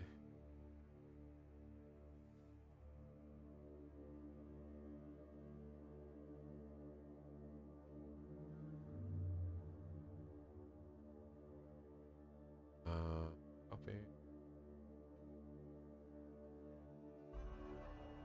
So, if you want the Warpforge Discord, there's an invite.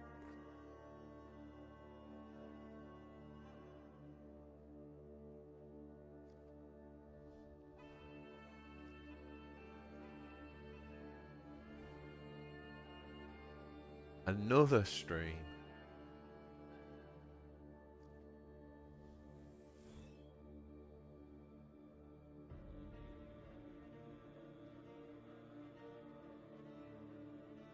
Ugh.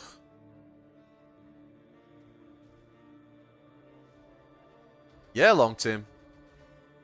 Ecclesiarch and I just recorded a podcast coming out tomorrow, and an hour later the patch came out, so that's funny. And yeah, I'm streaming every day, buddy. I'm trying to try and stream every day until for the next week at least. I'll start this new job. And yeah. If you are on YouTube, by the way, some of you have been on from earlier on will know, like, if you can watch me on Twitch, then please do. Only because I'm trying to get the affiliate thing, and I basically just need to have three viewers on there watching for another 2 or 3 days, and I've basically got it. So don't worry if you can't, but if you are able to switch over, then it helps. So yeah, this no cheats tempo deck that we built, boys, has basically not lost a game, I believe.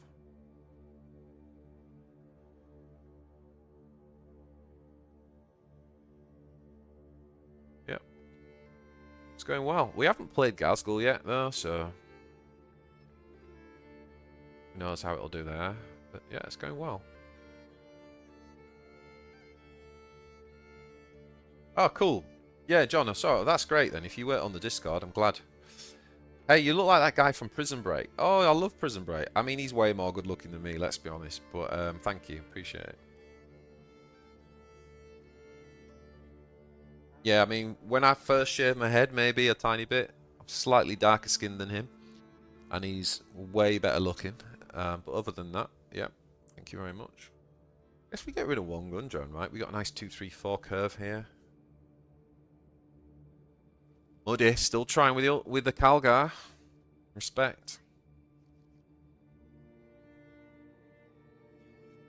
Thanks, Cos. Appreciate it, man. Yeah, just switch to Twitch to watch. No, I appreciate it. Like, honestly, normally I don't care which one you watch. And by the way, if you're on YouTube, let me know what you think. I've just added my membership thing. Let me know what you think to the little badge and stuff that I created. But yeah, if you I don't care like where you watch. Like, watch obviously wherever's best for you. But it's literally just these next 3 days. It does help me a little bit more on Twitch. And then after that, I'd probably prefer you to be on YouTube. But I'm not bothered. It's entirely whatever's best for you. It's just literally to get this affiliate thing. In the next 3 days, we got it. So thank you. Thanks very much. But again, don't worry if you can't. I get it. Saying NI, yo, how's it going, buddy? You want to see the deck? Yeah, sure. I'll show you the deck, mate, after this. Yeah, we just built this deck at the start of this stream. I'm calling it No Cheats Tempo, and I'll explain why in some depth on the podcast that's coming out tomorrow at 3 o'clock. But we'll give you a little. I'll give you an overview, obviously. I'll give you an overview, obviously, as to what we're trying to do and why I think it's effective.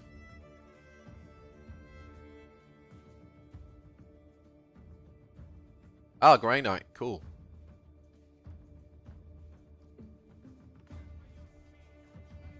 Wait, what? Wait, how did he play that? How did he play that on 4 energy? What am I missing here? 7th company bike. That's 3. How did he do that? Anyone know how he did that?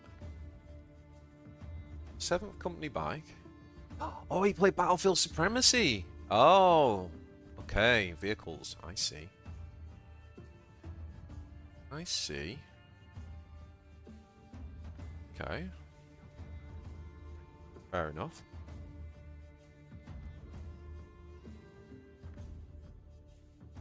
Once we get the affiliate, my Prime sub will be yours. Me and the boys just got into the game, and your videos have been a great help. Oh man, Minecraft, thank you so much, buddy. Yeah, appreciate it, man. Yeah, I know. It's nice. You know what? I've been using Amazon Prime forever, and it's nice that being able to give someone a sub because you sort of have it as a side benefit, and you know, I do it all the time, like where I can't necessarily or don't necessarily want to give cash away, but like I've got the Prime sub, I might as well use it, and it's just a nice way of. Yeah, it's pretty cool. I guess now we got to trade you in, right?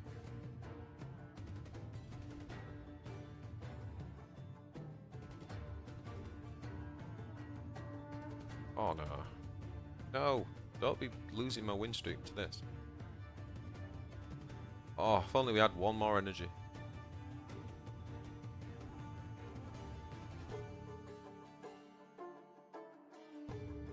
Well, no way around it.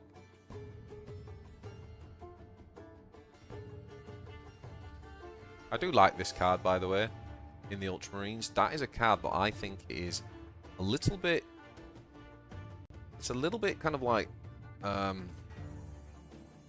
underplayed.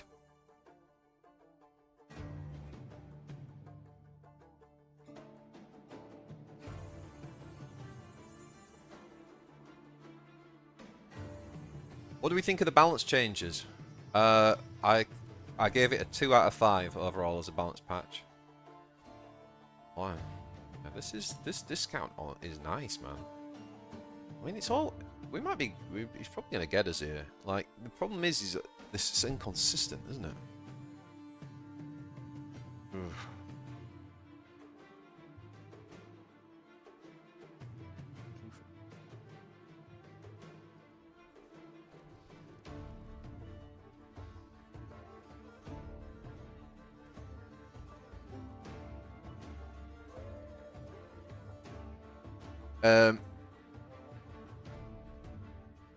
They nerfed valued sacrifice. How did they nerf valued sacrifice, Frank?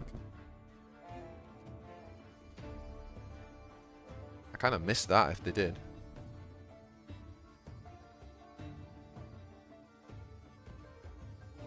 Minecraft, if you join the Discord, I just put the link in chat for the game, the community Discord. You actually can see the new section. Do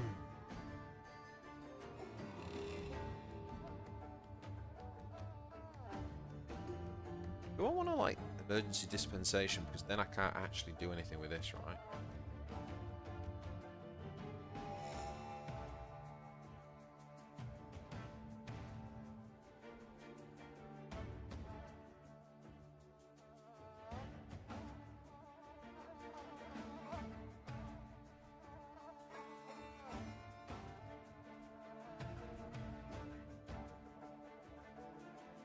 Also, if you go onto just the news section of the actual official website, you'll find the patch notes there. But we did review them earlier on stream. I reckon it's like, I'm giving it like a 2 out of 5 as a balance patch. I'm a little bit underwhelmed with it. It looks a bit rushed to me. Thanks, Tim. Thanks for linking. There you go. There's the patch.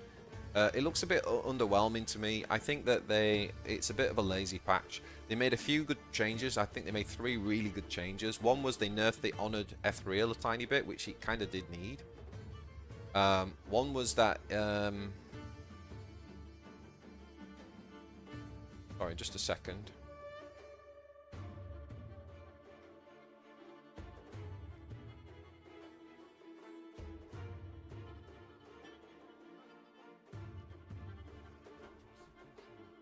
Wait, why? Oh, I just took an extra point of damage there for some reason. Not sure why I did that.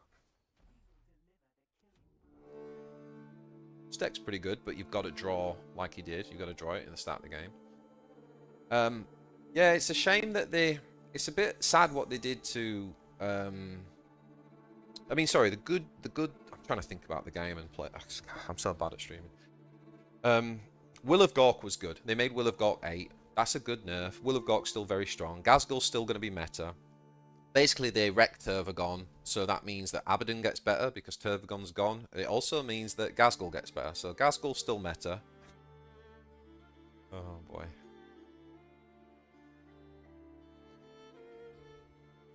Oh, what am I doing? You play that first, BJ. Oh, I'm so shit at this game.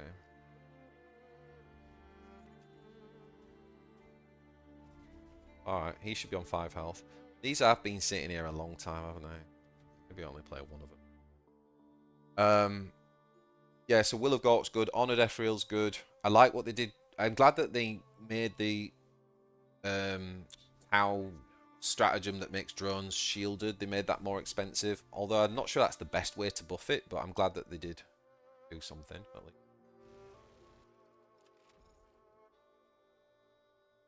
Wow.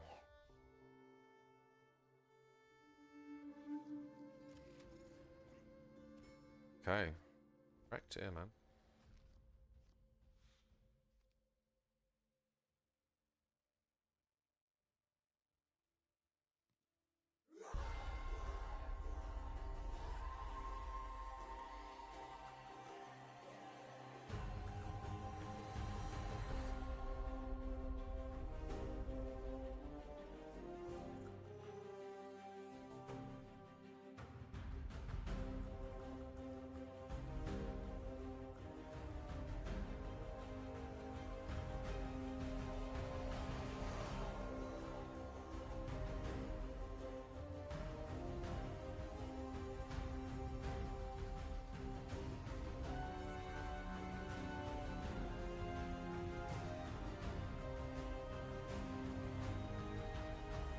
Yeah, I think we lost.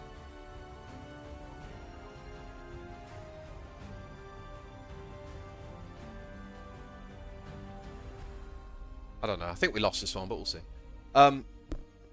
Yeah, so they were pretty good, but they didn't touch Ultramarines, they didn't touch Eldar, they didn't touch Necrons. All of those needed buffs, and they didn't give them anything.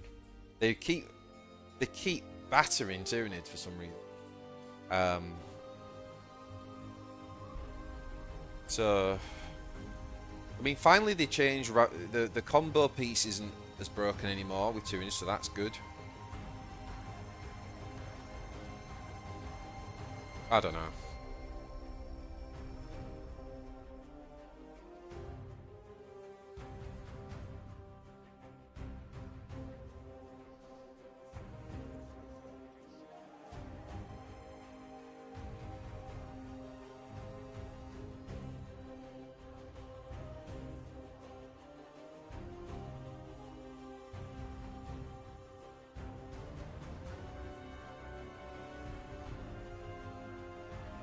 Yeah, I mean,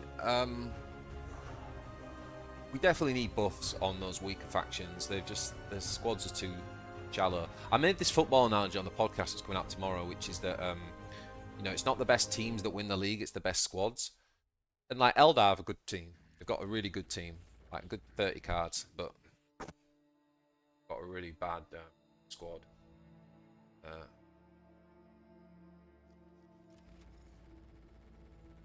Holy shit, man.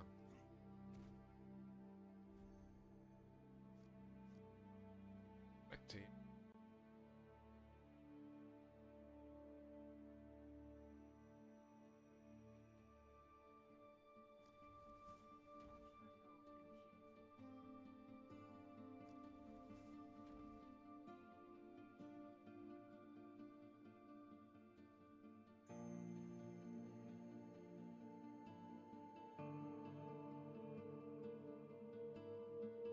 Get away with Ethereal this time.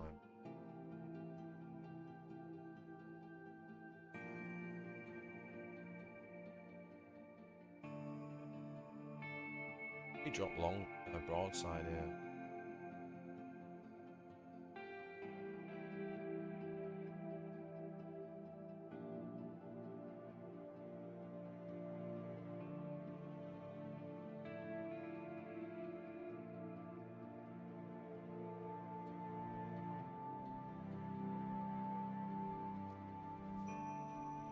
This is a risk, but I feel like I've got nothing to come back at him if I don't do it. Obviously, we could have played way more defensive there. We could have healed and shielded this guy and put him on. So I don't know if that was right. There's a lot of value doing that as well. Yeah. And now he just finishes me with a second spell, doesn't he? Yo, Oh, dude, that Pepsi Max looks mad good. Yeah, he can kill me now with the Dreadnought. Okay, that was greedy. I shouldn't have done that. But it's like they gave it some serious new drip. True, and maybe like some fresh kicks. Yeah, yeah. And maybe it's been Some advert kicked in on the music. Let's have a look. Saturday Night Fever.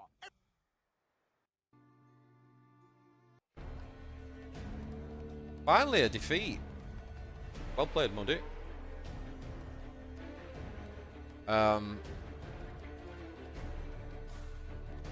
I mean you know, it's like that deck we just played. That's pretty good right now, right? It's definitely it's interesting as well doing the vehicles with Calgar. But the only problem with it is when you don't draw the battlefield supremacy like he did, just makes it inconsistent.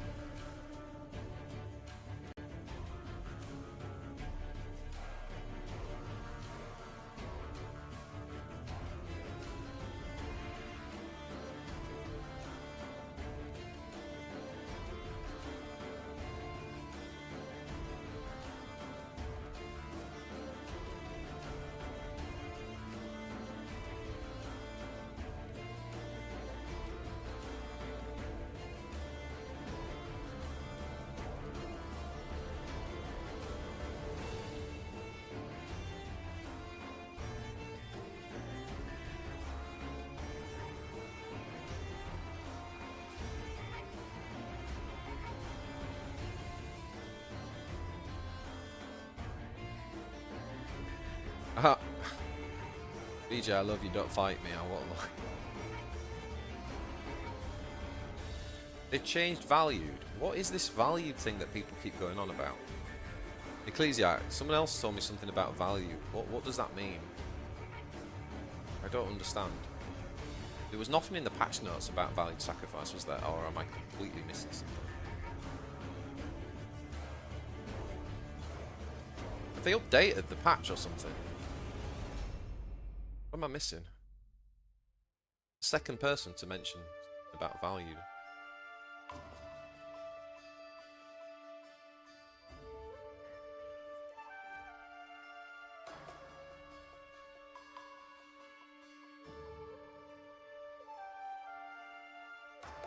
Oh, they have changed valued. When did they add that? So they've increased the cost from 5 to 6. Yeah. Yeah, that's a good change.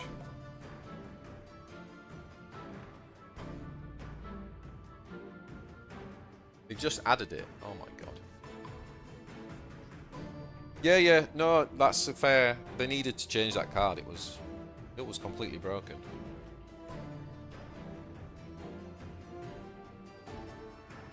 So we lose to Vespid here.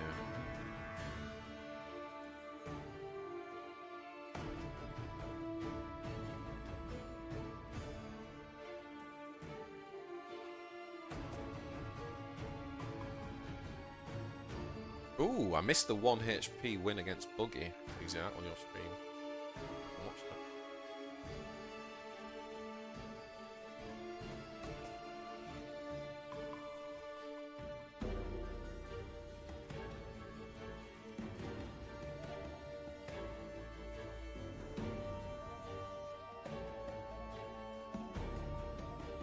A couple of interesting things here, right? So we could just drop the suit here, clear that with that, and clear that with that.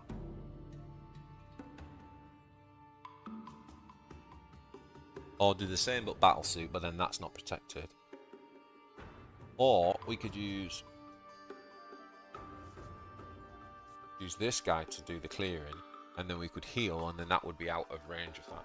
I think I overall prefer this.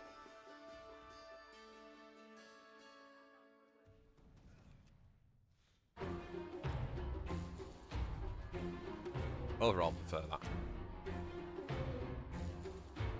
Yeah, that's good though. The valued sacrifice. That's good because that was OP. My suggestion was that it can only pull 2-costed drones, not 3. But that would probably be a bit much work for them. Thanks for everybody tuning in. If you're on Twitch, thank you very much. I don't know if you know, but guys, if you're on YouTube, I was basically asking like if people can go over to Twitch just as a bit of a one-off. I'm trying to get the affiliate thing on there, so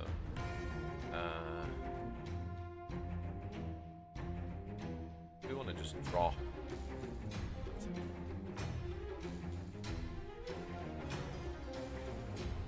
think we want to drop this. Good counter to the stealth suit is the stealth suit, but what he's going to try and do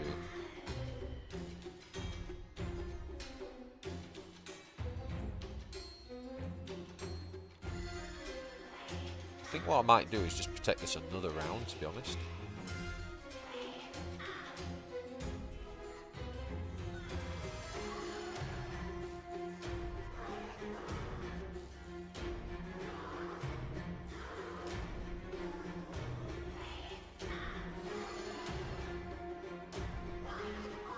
Yeah, yeah. Just trying to get affiliate on Twitch.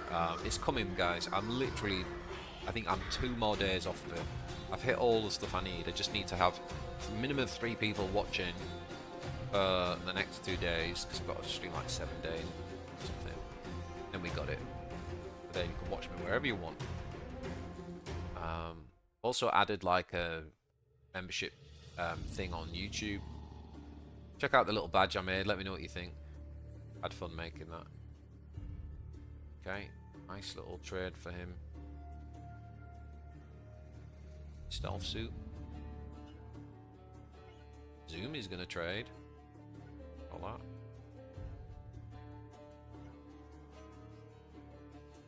So KF51 was in the stream earlier. I don't know if he's still here.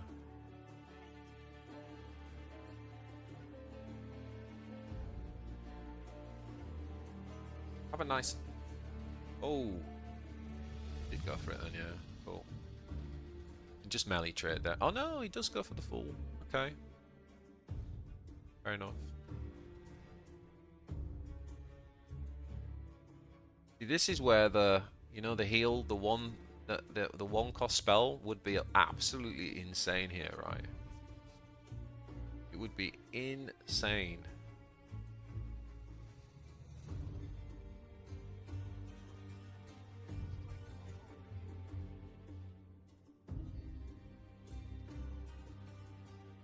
I know we lose 3 damage this way, but we do protect the DS. Where we might only, don't know. I'd rather just protect the board a bit more. We're not in a rush to end the game.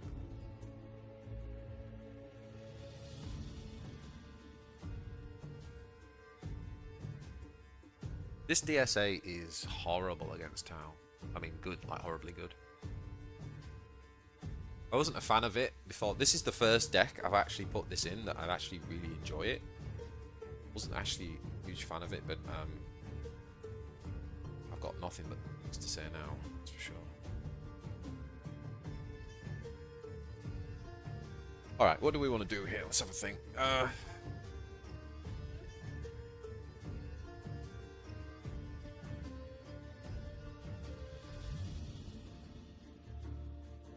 I mean, is that enough? Have we had enough value out of this? Do you know what? We've had enough value out of this.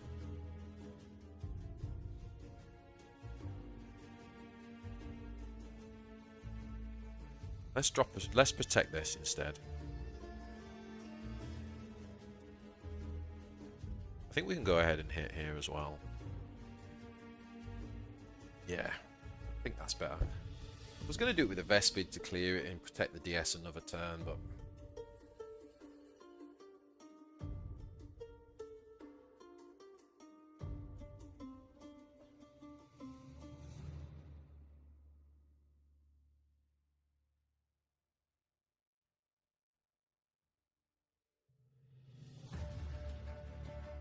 yeah. Yeah, that looks good. Yeah, so overall, it's good that we're getting a few... I think some of the tweaks, some of the nerfs are good. I'm looking forward to it, but I do wish they'd just put a bit more time into buffing some of the unused stuff. That's the biggest disappointment, really.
Got him.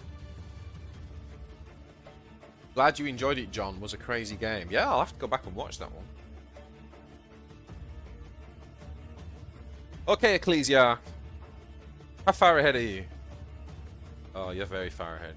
Although, you are only now 55. So you've still got a fair gap. But MKS, he's not giving up, man. He is seriously... yeah, GG, GRKF51. Thanks for the game, buddy. Yeah, so Ecclesia, I mean, he's pushing you, isn't he? Like, every time I check, it's like you're 100 points ahead, then he comes back, sort of closes it to 50. Yeah. I think Shimmy Ting's playing on Mesos. Barrick's playing on VAR. Limbo's playing Turvagon, although he won't be for long. Got quite a bit of Tau in there now. You're obviously up there with Gazgul.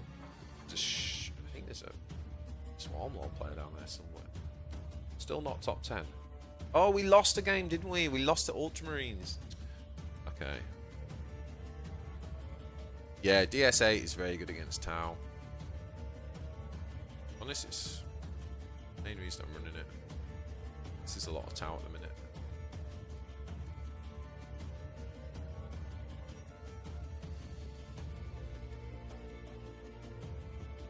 Thanks to all the people who switched over to Twitch. Do appreciate it, guys.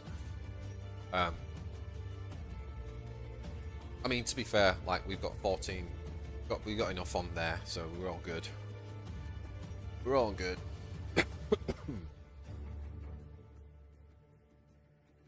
Yeah. So in terms of my deck guides, right? If you're not going to run the Crisis Suit deck, then I really recommend going and watching the recent one I did on infantry, because that's the root of this deck. Like I did a lot of learning with that deck, and this deck that we built today is different to it. Oh, I was going to show you the deck, wasn't I? Oh, sorry, whoever asked for that. We'll do that after this game. We'll do a little kind of like look at some of the deck lists and show you like some of the evolution there. What are we playing against? It's Neurothroat. Oh, we definitely don't want Acid Rain. Never pick Acid Rain against Neurothroat, by the way. It's really good against Swarmlord, but not against Neuro, because he can just ping you with his hero power, and then he gets the vulnerable benefit. Manel, subscribing on Twitch, you need to wait a couple of days, mate, because I haven't got the affiliate yet, but I will have it in 2 days, and then you will be able to. If it's like if you want to use like your Prime sub, then that's how you do it. If you wanted to do like a cash sub, you can do that on YouTube, because I have now I've now created a membership thing on YouTube, so you can do that on there. But if it's a Prime sub, you'll be able to do it in 2 days, mate. Appreciate the support. Okay, Mr. Gundrone. I tell you what, man, Gundrone has been outstanding. Gundrone has been outstanding. It's like being one of the unsung heroes in this this version for sure. I mean, obviously, if Neurothroat knew what he was doing, obviously, kill this. Yeah, thanks, Manuel. Thanks, man. Appreciate it. And yeah, hopefully you can do that when the whole affiliate thing kicks in a couple of days. I'm going to be streaming every day for the next, at least for the next 9 days. I should be streaming every day. I can't commit to an exact time because unfortunately I've kind of got to fit it around family priorities and stuff like that. But I am aiming to... Oh yes, Gundrone again! The value! Okay, how do we want to do this then? Let's have a think.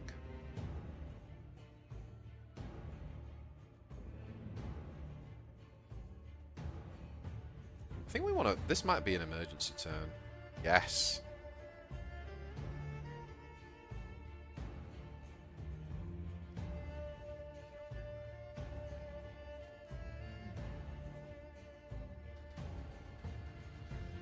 Tempo, no cheese. Tempo, no cheese. Sorry, maybe I should call it Tempo, no cheese. I call it Tempo, no cheats, or no cheat tempo this deck. As in, we don't run any of the discount your drones by 1 or give everything shield or any of that stuff. It's just a really good tempo deck, and it makes use of this card, which is OP.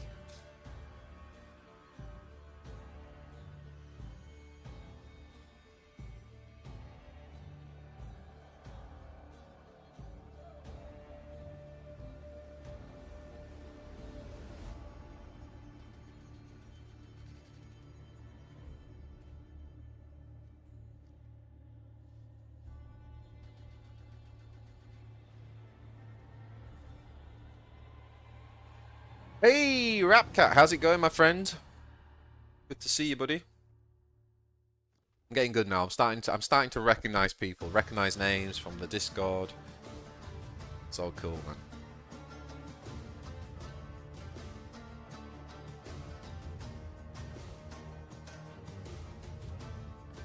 All right. Well, we can't do anything about that. Have we got lethal? 4, 8, 12. Yeah, we got lethal, right? Surely.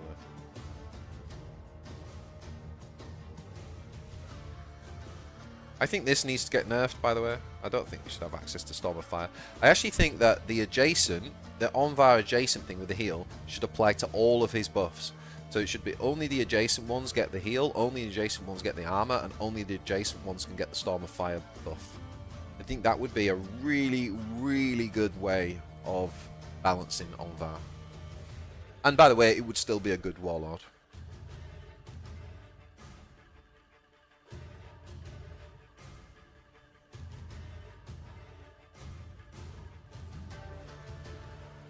Okay, so we were talking about, yeah, so I'll just quickly, so the deck guide that I showed, that I was talking about, the infantry deck, is a really good guide to watch because it actually shows, it's actually got 2 deck guides in. It's got an infantry build for Shadow Sun and Onvar, right? Now this is the Onvar version, and I've kind of refined it a tiny bit since the video, but the basic premise holds. And what I found with this deck is that this deck was, like, first of all, one of the most fun decks I've ever played in the game, because I had some seriously intense games, really, really close games, and really fun and really tactical games. I had to make a lot of decisions. But what I learned with this deck is that it had a really good curve. I actually just recently put a second version in Empire in over Missile Drone. I've changed, like, the Fireblade, Empire, and Missile Drone. I've tried playing all of those with just one and then 2 of the others, so I kind of swapped those around. But for most of the part, I had 2 Missile Drones. But the point is that what I learned is that the early curve was important, and I also learned that the Stealth Battlesuit made a massive difference to this. But the big thing was, like, that Devilfish enables comeback mechanics. And so this really took my kind of, like, understanding of Tau to the next level. And it just so happened then that some of the other top Tau players were sort of, like, doing a similar thing. I'd not seen them doing Devilfish, but I'd seen them kind of going for this more, like, value, tempo-y type build. And so then what we've built today is essentially this no cheats tempo, where we've basically dropped all the AoE. We dropped the sort of tactics to have a really, like, consistent proactive curve, right? So we've got a proactive curve, and I'm still not sure about 2 of these. It might be that we only run 1, although it did actually help, you know, healing your Warlord for 3 and then putting a shield on it is quite big there in the aggro match. Anyway, what this does is it has the Devilfish. Now, it doesn't have the infantry, potential that my other deck had that I just showed you. But infantry, a lot of the infantry is slightly not great, actually. So this tries to get the benefit of the battle suits, whilst getting the benefit of the fish, because, like, the drones still benefit from that as well. I do wonder about maybe needing a second sniper drone, you know. It might be... Dark Strider's just getting... Nah, Dark Strider's still good.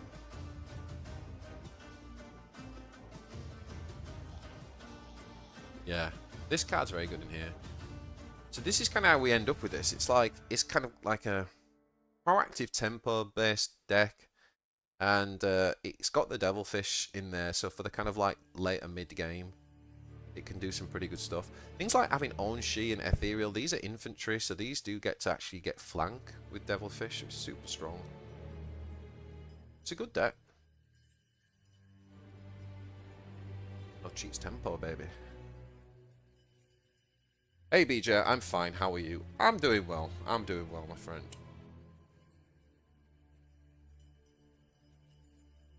Clocks have gone forward here, so it's 3 o'clock, coming up to 3 o'clock, 3 PM. So almost beer o'clock.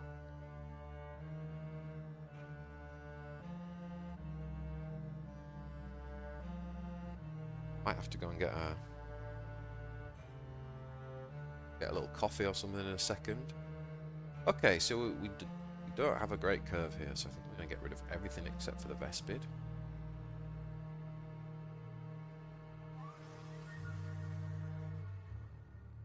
So he's going to play a drone, right? Does he put the solar thing down? You have an idea for a new feature. Okay. What's your idea, Ratcat? By the way, the volume's okay and everything? Just let me know if my mic's too loud or the music's too quiet or loud in comparison. Fiddled around with it earlier, so I don't know. Can you hear that beautiful Gwent music in the background? Okay, so here's a thing that's very important, guys, right? If you're in this scenario, it's really important that you do this, right? Play the drone first, and then you play the Pathfinder, and you do play the Pathfinder on 2, and I think this is something that a lot of people probably don't do. This is really important, especially in this matchup, right? Because if you think about it, we've stolen tempo now. We've literally stolen tempo. He can't get rid of this. We've got a 2-3, which he can't get rid of from his Lord. Like, this is a really powerful first turn against this guy, despite the fact that we were going second, and he did play a unit on the board. Like, that's a huge tempo shift. So, I think people don't like playing him on 2, but that is absolutely the correct play to play.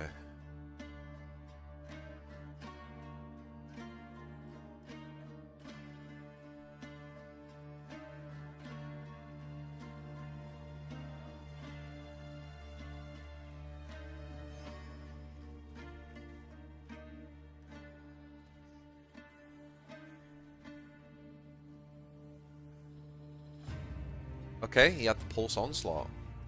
Fair enough. Fair enough.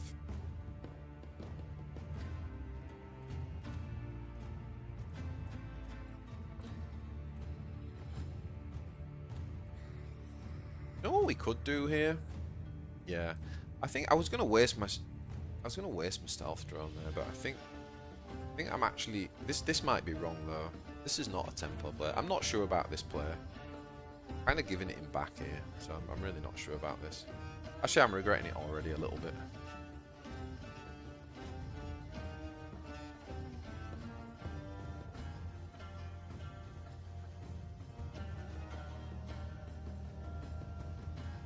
I was so thrown as to what throat player wouldn't ping Gundron then when I saw it was a bot.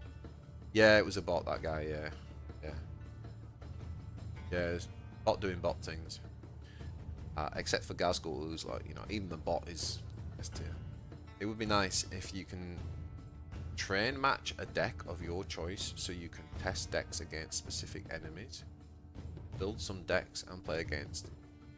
Yeah, they do that in other games. Quite a lot, actually. I think what we do here.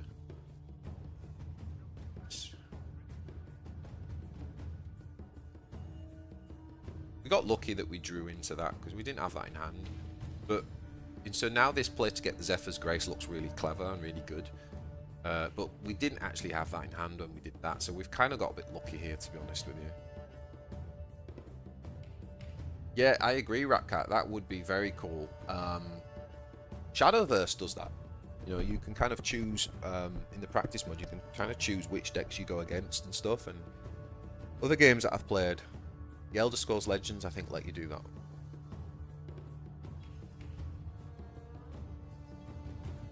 Yeah. Yeah, I could be a lot smarter, couldn't it? Oh my god.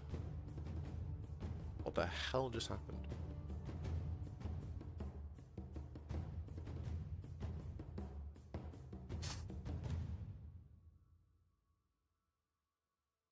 Okay. That's not great.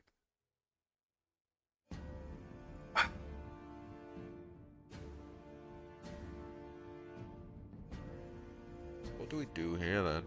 A bit of trouble here, aren't we?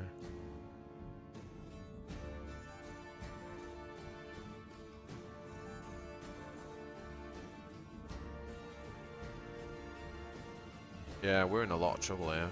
Because we can't... We've got to block because he just wins the game otherwise. This fucking card, man. That's so insane.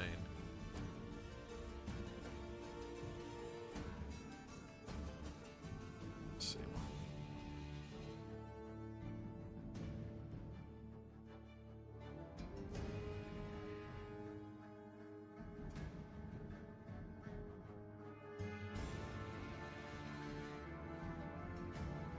Yeah, that's exactly what the bad part of getting rid of AoE or not drawing you DS8.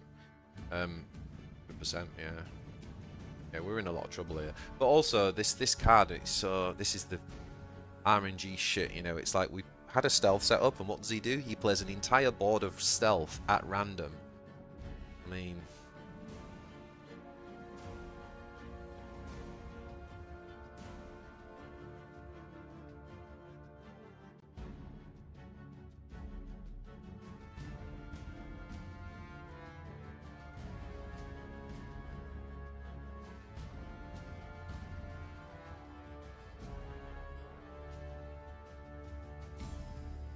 Ugh.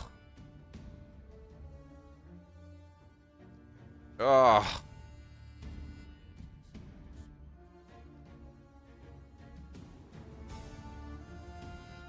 Now we got the DS8, but we've got nothing to hide it behind. I think we might have lost this one, boys. We might have lost this one. We can stealth it, right? Oh, God. I think we just lose, though, don't we? 4, 6, 9, 10, 11. 11 plus 8. God, we're on 19. We could heal. God. Yeah, we lost this game. We lost to some rare RNG shite. That stealth RNG, unbelievable.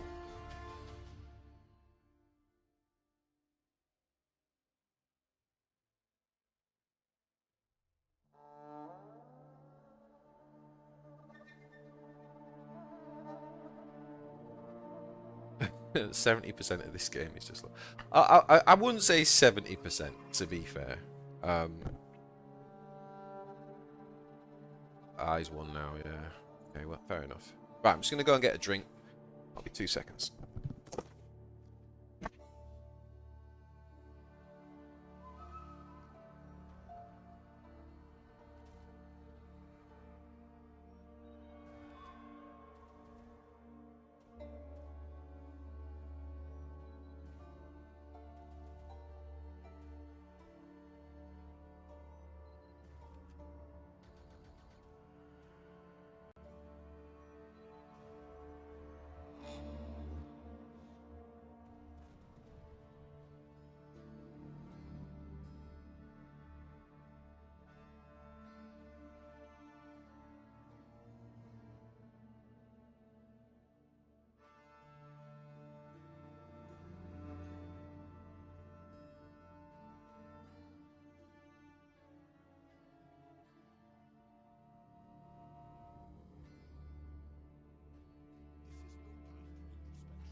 What? We're still alive?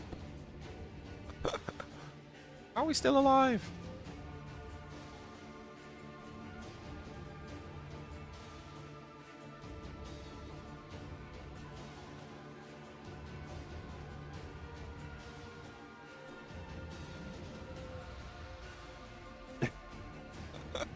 I love how I just went and got a drink and had a toilet break, and then just come back and I'm still like still in the game. Oh boy, this game, man, game. Okay, fair enough. Is there any web page with decks, Discord group, WhatsApp group? Yeah, there is, man. Right. First of all, I'm gonna get you the Discord because if you're not on the official Warpforge Discord, then what are we doing? Let's get you on that. Right. This is the Warpforge official Discord, and this is where most of the community hang out. So definitely come and here's an invite. Click that. Get involved. Then there is also a website, a deck builder. Although I think it might need an update on the most recent builds. I had a lot of my decks on here. I'll just share that with you. So the deck pay decks.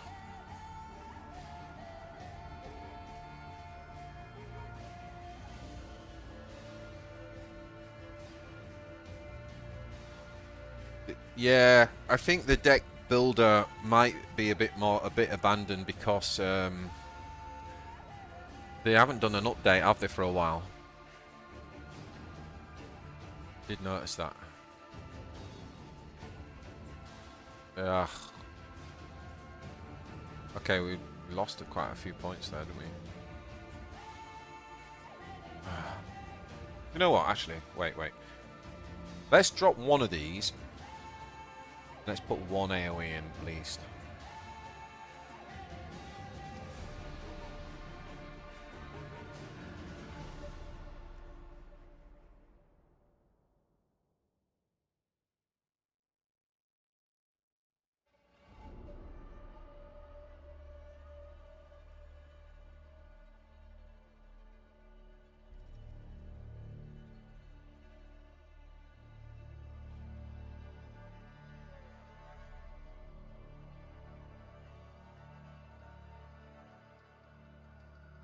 I'm so unlucky because we got such a good start there. I mean, yeah, the stealth thing just caught us, didn't it? Because, you know, he plays the 5 drop, gets 3 random drops, and draws 2 stealth drones. Okay, let's not lose any sleep over that. That's just some bullshit, isn't it? Let's go. Oh, Russian Soul. Good player.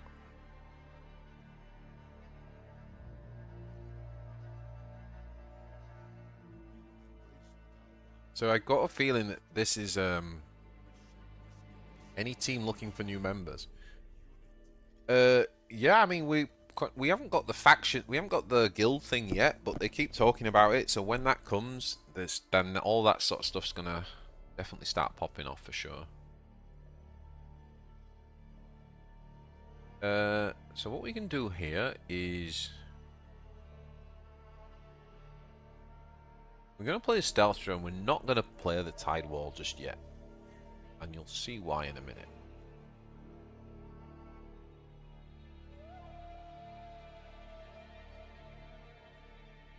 Do attack against imitate.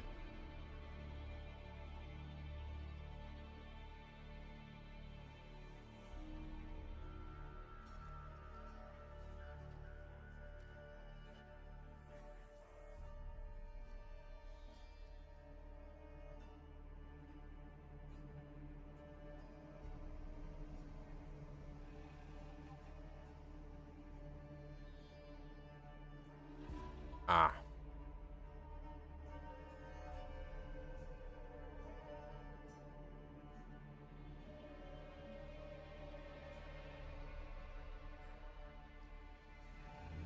Can't do the drone here.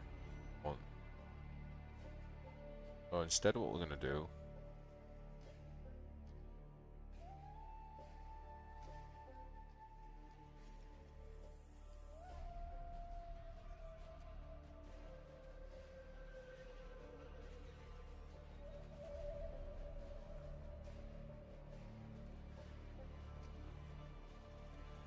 so we're going to do it this way instead, and this should survive because he can ping that, but he can't hit it with the Lord unless he's got a flanker to move that. He might have the flanker, to be honest.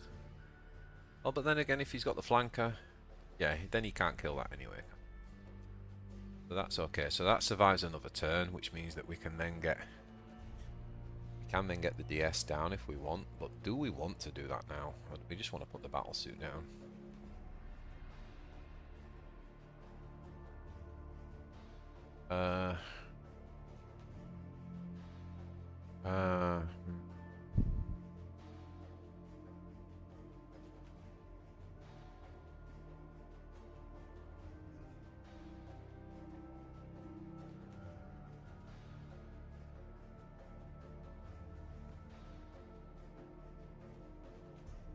The question is, do we play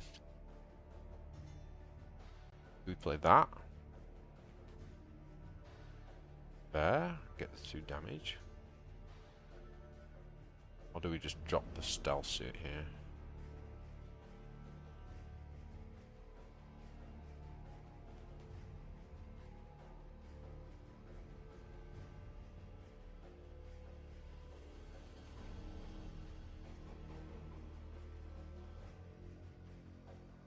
I think we might just do this now and give up on that, to be honest. I'm not sure about that, because with the heal as well, they needed to do more than ping. He would have had to have actually attacked with the Warlord, whereas here he can just ping it. Okay.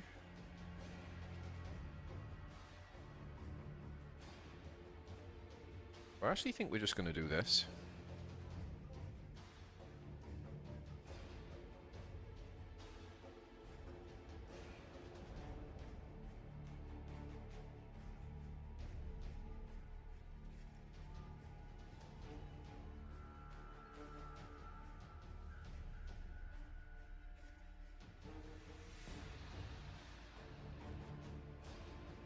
No, we're not going to do that because he'll ping back, right?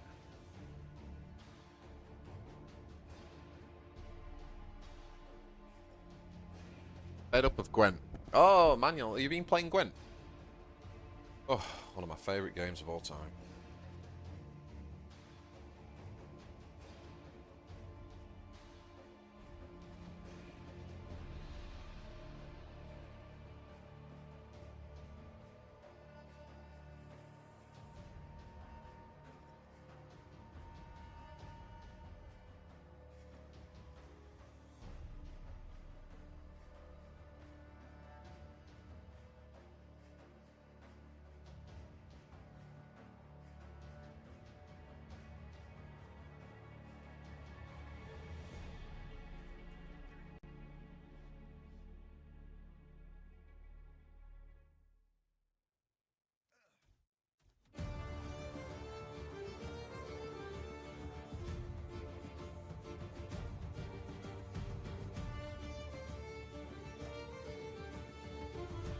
I mean, because they're vulnerable, that does walk into the Skyve Assault, but...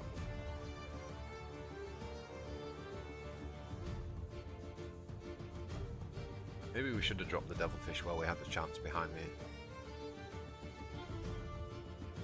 Yeah, maybe we should have dropped the Devilfish there, actually.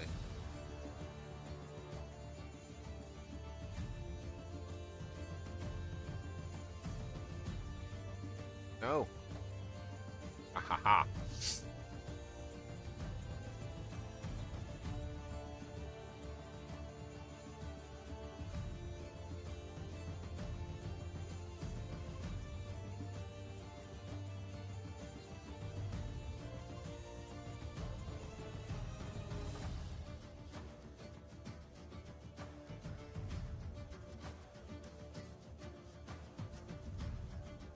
Oh, that had vulnerable. Kind of forgot about the vulnerable.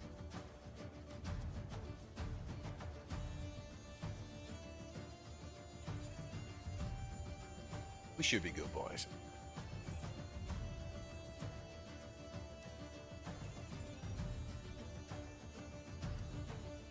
But yeah, join on Discord, Manel, and hit me up on Discord, because honestly, when the factions start and we figure out how it all works, I probably will start a guild. Yeah. Ball, man.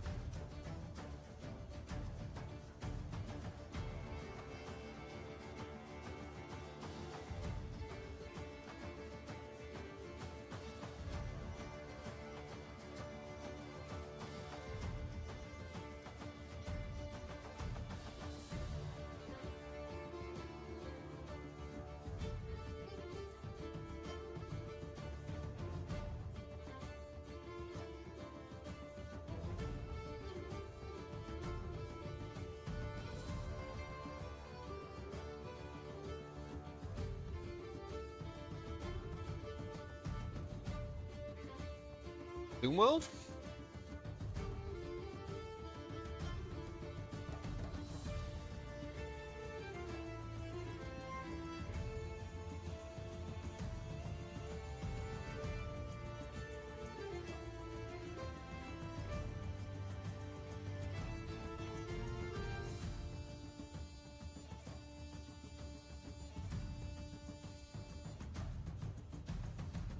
We got lethal.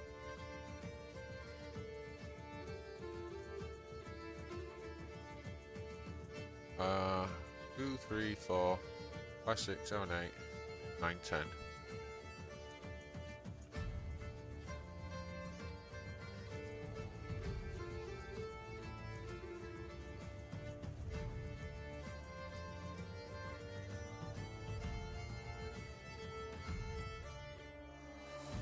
Can't figure it out.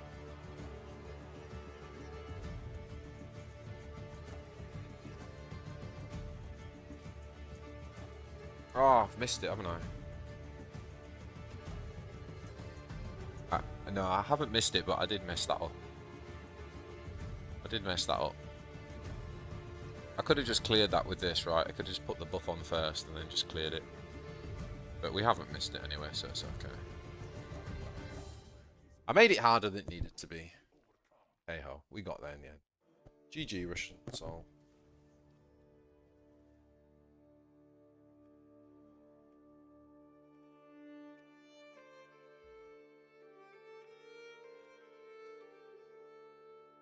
So yeah, we're doing pretty well with no cheats tempo. We have definitely lost a couple of games, but won a headload, 8 or 9 games. So looking quite well. That didn't come into play really, did it? The Fusillade thing. Still not sure about that really.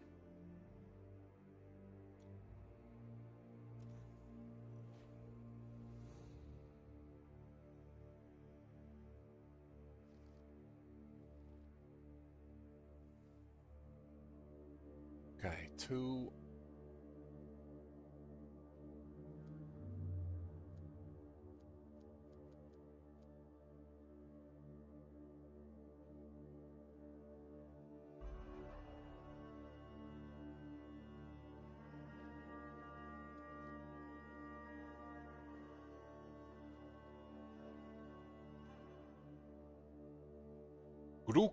Grook. Now we don't know if it's aggro or not, do we? That's the problem.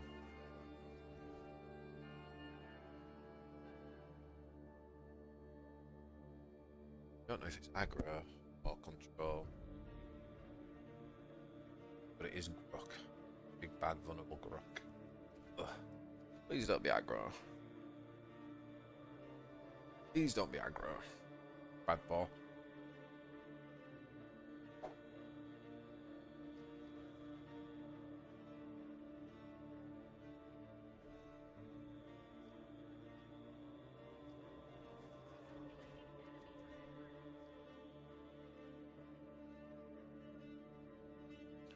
I wish we had the other 4 drop now.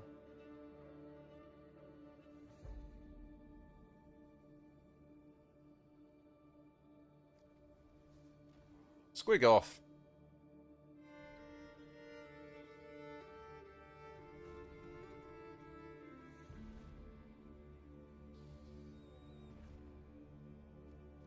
The ultimate counter.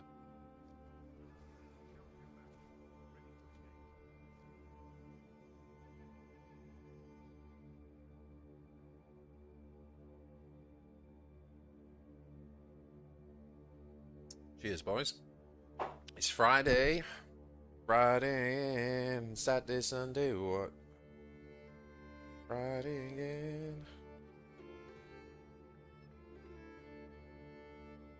By the way, the reason I've got the Gwent music on repeat is I'm sick of streaming and getting copyrighted. I don't know what it is, but like I literally Google copyright free music, YouTube that, and then I play that on my streams and it still gets copyrighted. So I don't know what I'm doing wrong.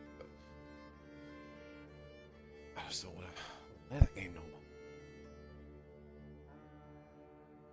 You want to really any need? What would we be looking to do on turn 6? Well, we could Pathfinder. Pathfinder, right?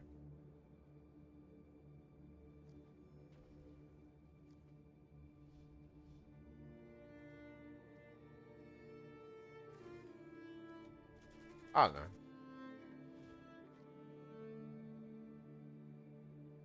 I'll take the value.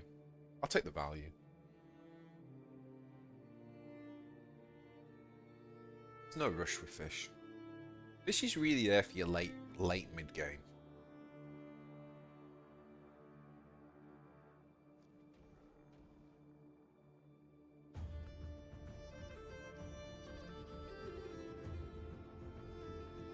Fetching tower.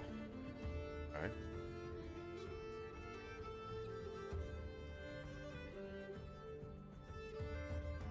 Okay.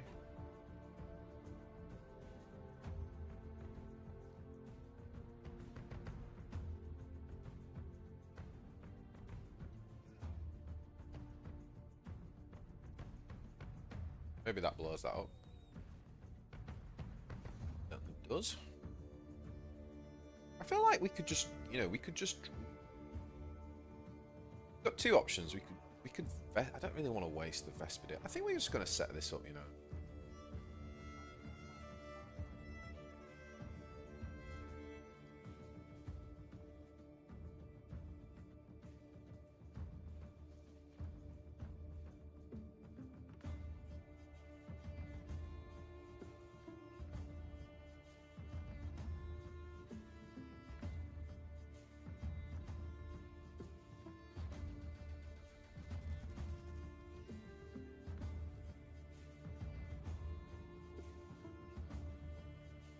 Ah, maybe we should have just... Oh, I don't know, because the Mark Lights are going to hit whatever he plays now anyway, aren't they?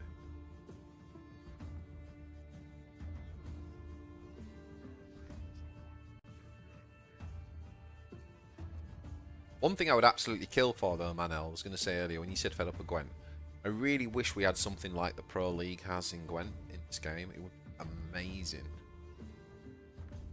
So if, like, imagine on Ranked Ladder, if you had to get an accumulation of your best 3 factions or something like that. That'd be brilliant.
I think this was a misplay, you know, because he can mucking about now. Whereas if we just played Devilfish next turn and having a 3 energy Aoshi shielded flanker, would have been super powerful. So yeah, I'm really annoyed at myself. That was a terrible play. I think the timer got me a bit there. I got a bit flustered.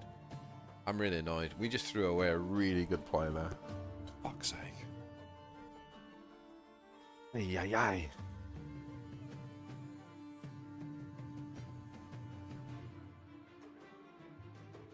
Yeah, that weren't great. I'm not gonna lie.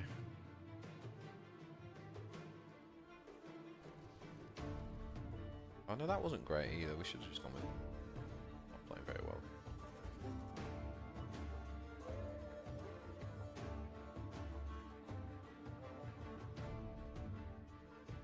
He will have got well.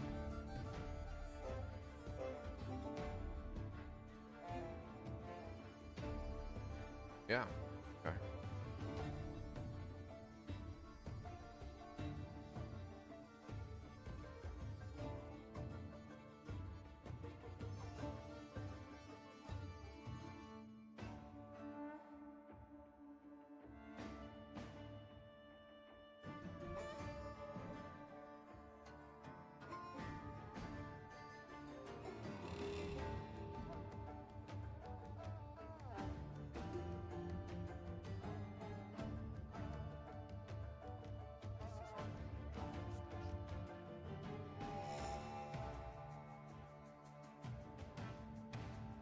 think this has got to be a proactive devilfish, hasn't it?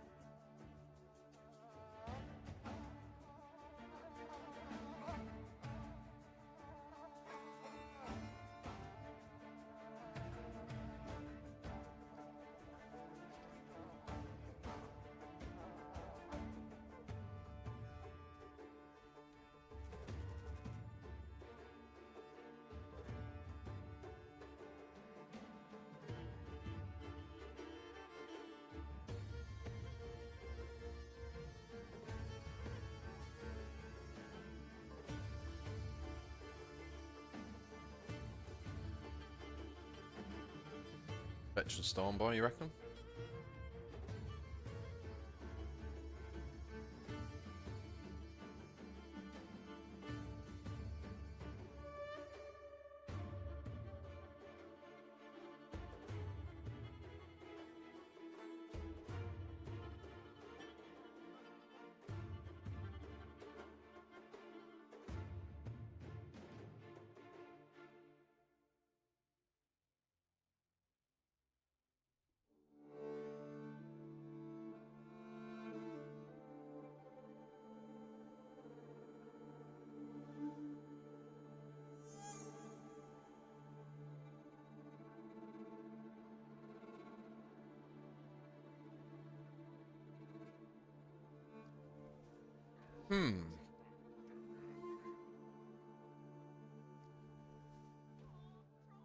Okay.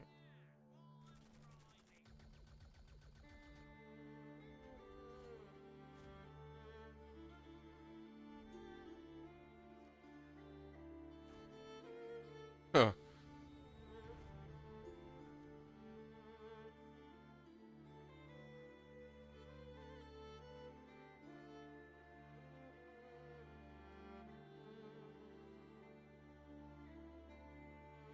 It's like an AoE turn.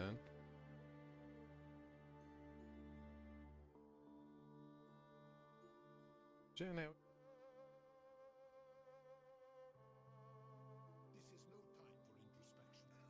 I guess if that does 3.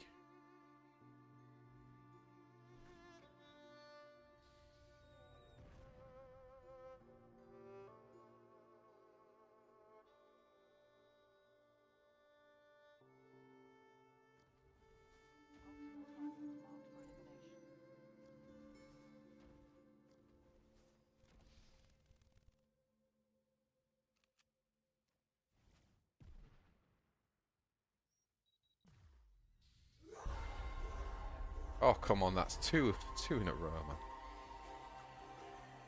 Who's got more jam than Hartley? And he makes jam tarts for a living.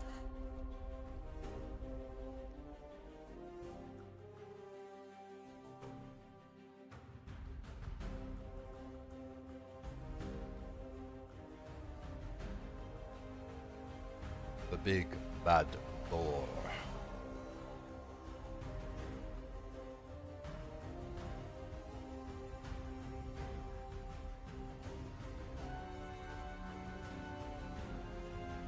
Oh my lord.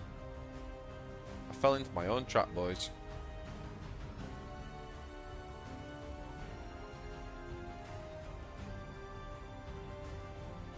Oh. He's digging.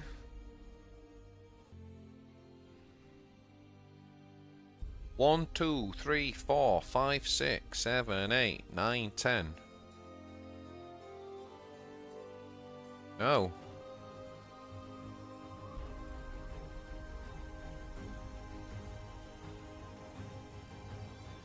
Right, let's just do the thing that we kind of need to do, right?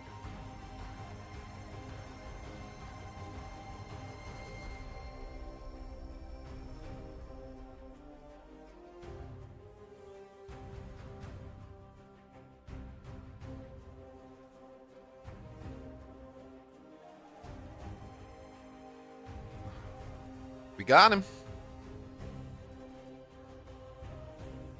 No cheat tempo. Doing the damn thing.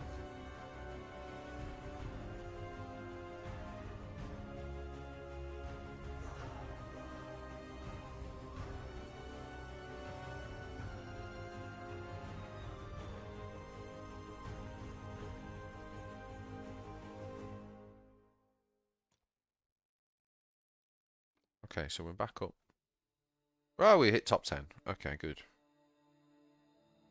Toriel's climbed as well, alright. Was he there?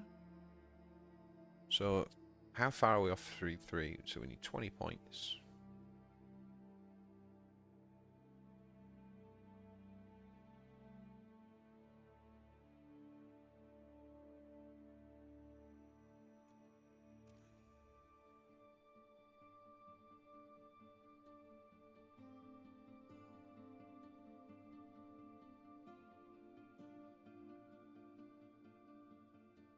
We be climbing high into the sky.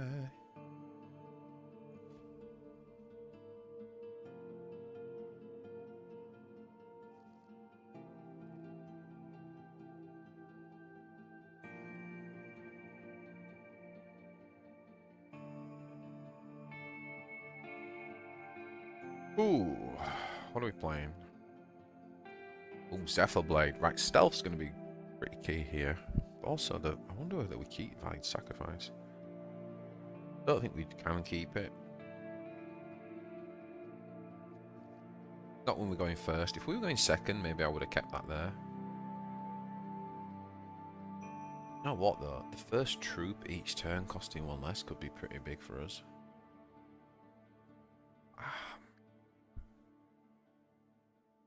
Also be pretty big for him though, right? Let's try. I don't know. This is a bit of an experiment. I'm not gonna lie.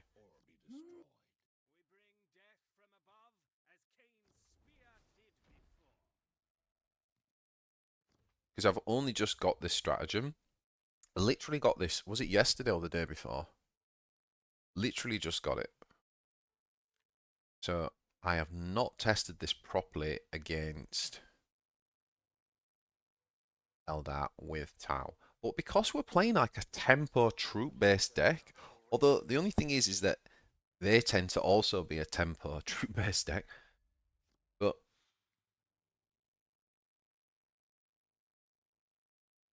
it might be pretty good. Might be pretty good.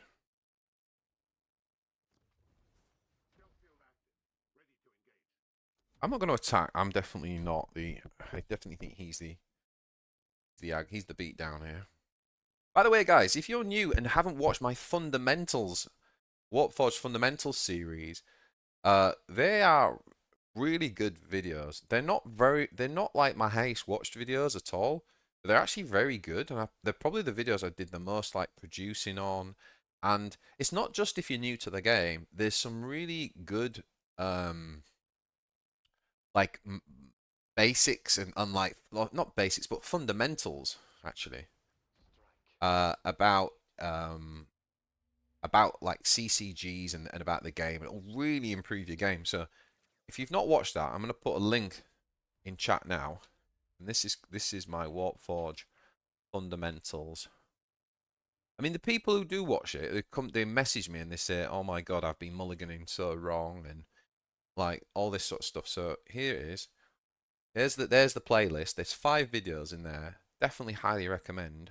Go and check those out.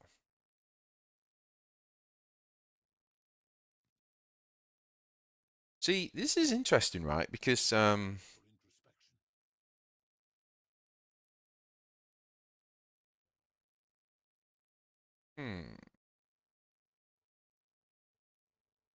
because this isn't discounted.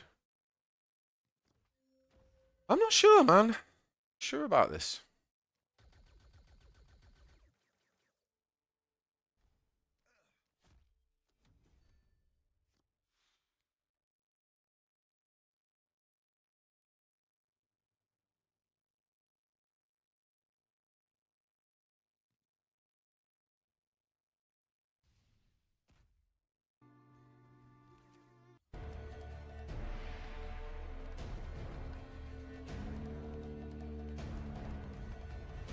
What happened? Did you just clear my board?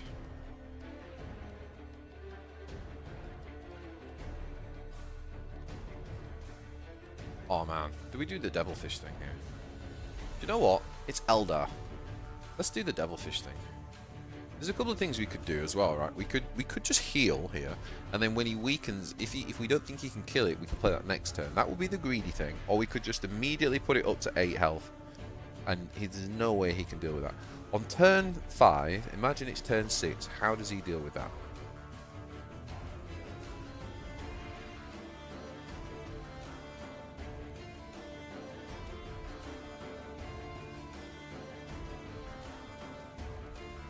Be like 1, 2, 3, 4.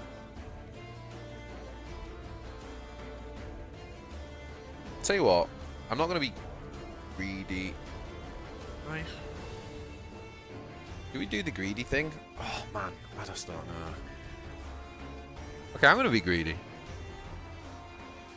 I'm going to regret this, right? Because Eldar full of flank. This is going to be... I'm going to regret this. 3. Yeah, I'm going to regret this. Why? Why did I do the greedy thing? This is going to do, if he does the hero power, which he does, gives him Shuriken 3, right? So it's 2, 3.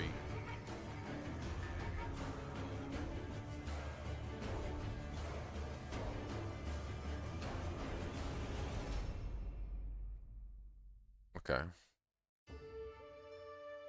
That was silly of me. Never mind. I got greedy. I didn't need to be greedy. Does me right.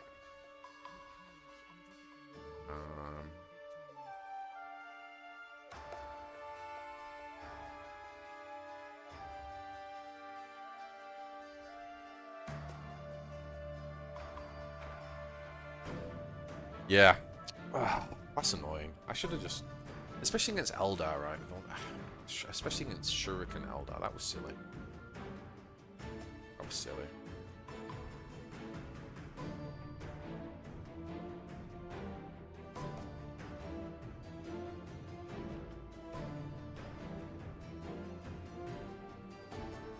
Sure.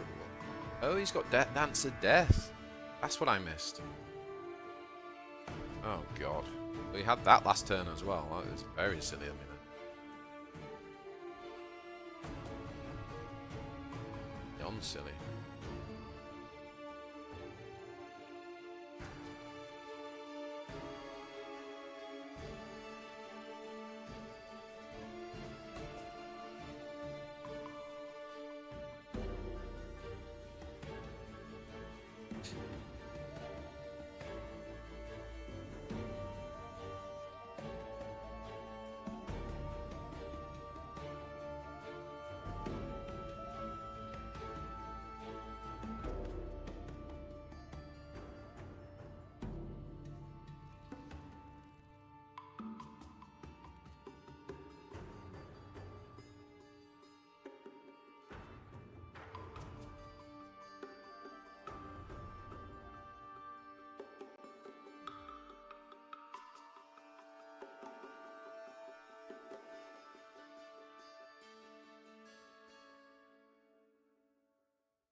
Guild's coming soon to the game. Let's hope so, man. Let's hope so.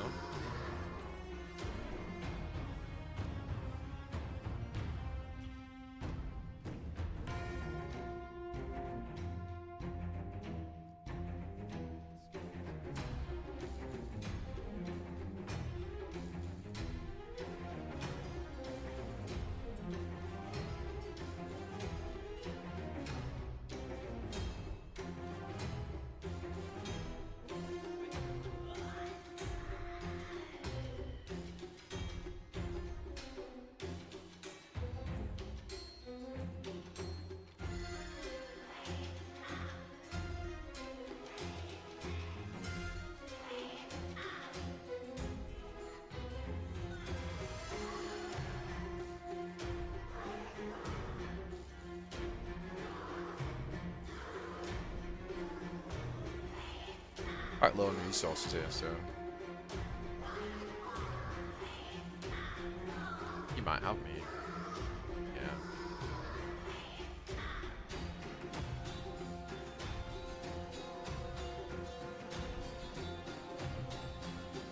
I mean, because this is a tempo version of Tau, like that's like Eldar's bread and butter, isn't it? So. Plus, I'm pretty convinced that Zephyr Blade is better than Galen against Tau. Got a Zephyr Blade deck coming out. Deck guide coming out in a couple of days. Ugh. Oh.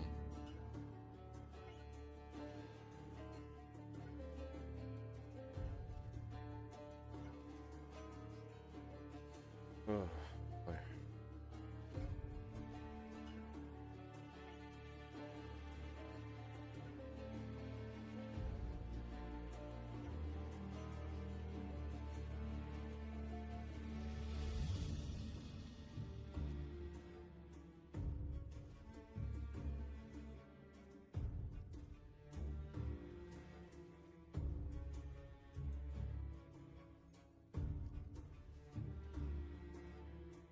I think I've got to do this and just hope for the best. Hurricane's horrible against shields and counter.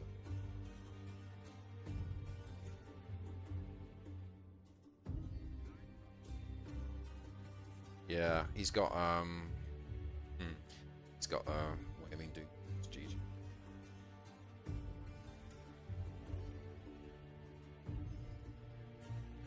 I'll play it.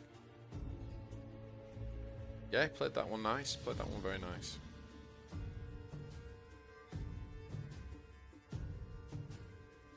I'm not sure about the cheap units, like maybe that backfired, picking that stratagem there. Yeah, maybe that was the wrong thing to do there, I'm not sure. Shit, we lost a lot of points there. Oh, we lost a lot of points there. Why did we lose so many points?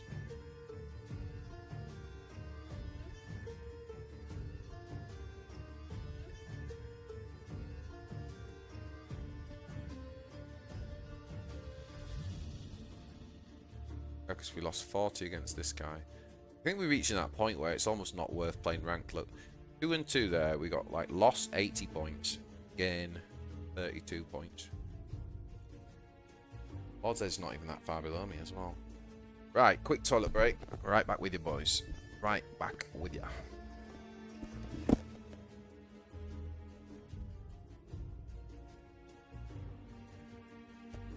Actually, while I go, you can just vote, right? What do you want to see when we come back? Do you want to see more of this deck? Put the deck up for you. No cheats tempo. Do you want to see more of this? Or do you want to see Gazgul? Meta Gaz. Let me know.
You want to see Gazgul?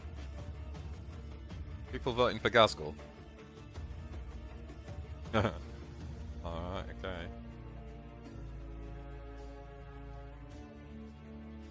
Alright, let's do a Gazgul game.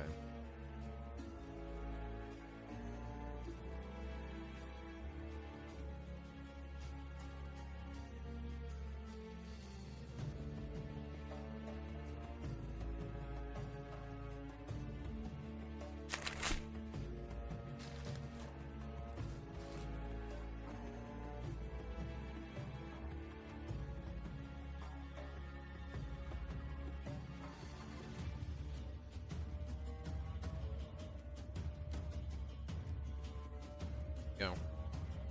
I'm actually just eating some crisps. I'm going to put this up for a minute.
Oh, we're in a lot of trouble. He's got the shield of drones on 4.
Yeah, this card is something else, man.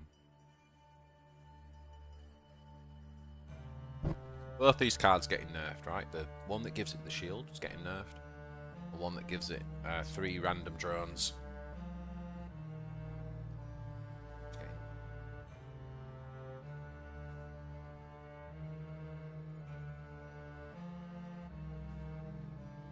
Oh boy.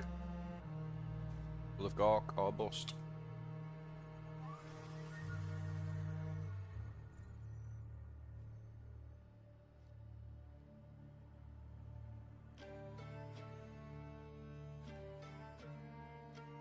Is everything stealthed again?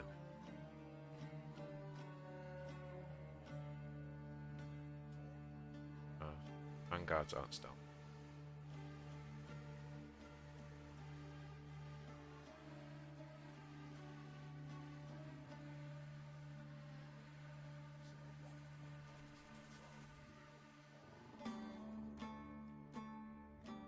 Oh boy.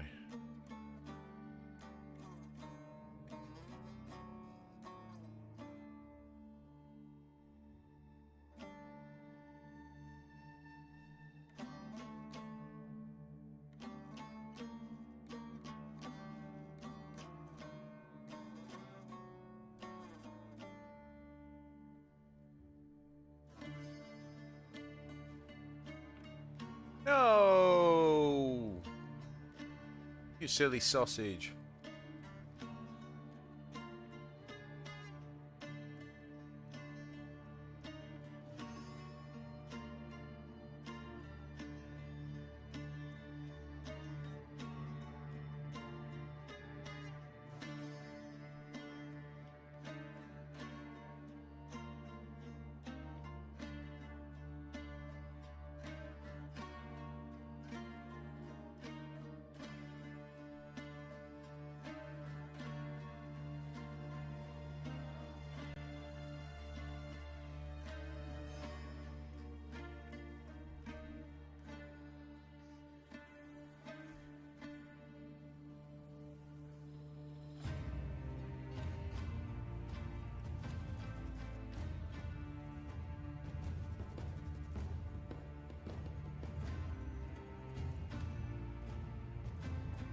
We'll have got.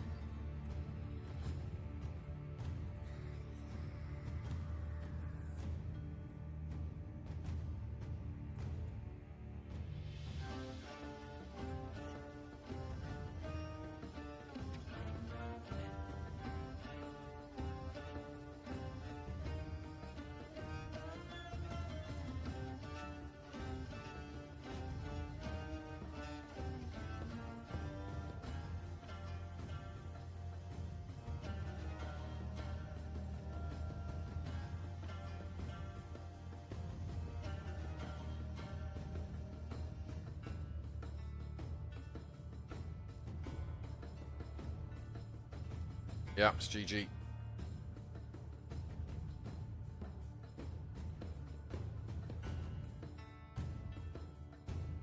Lord of Squirrels been wrecking Tau with terror. It's fun. What's the terror deck? Interesting. Patch notes say when the patch dropped. It didn't blight. It didn't actually say when it's going to drop. Sadly.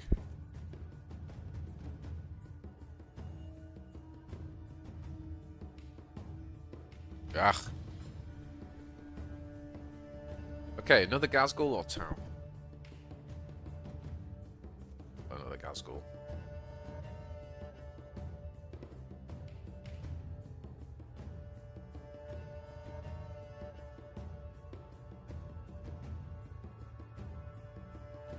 Yeah, Tau will still be a top contender in the meta after the nerf, although that deck we just played is going to take a bit of a hit.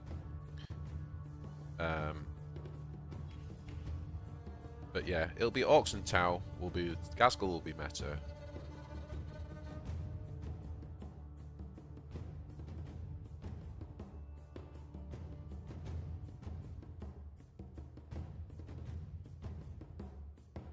This is another offense card I only just got. See if it's any good.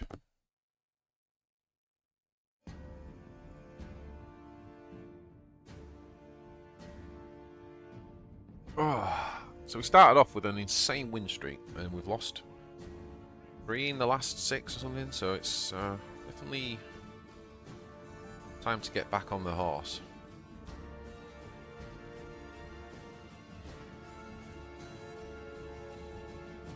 Yeah, Tau are going to be good.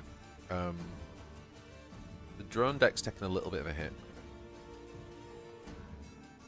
but it's still going to be good.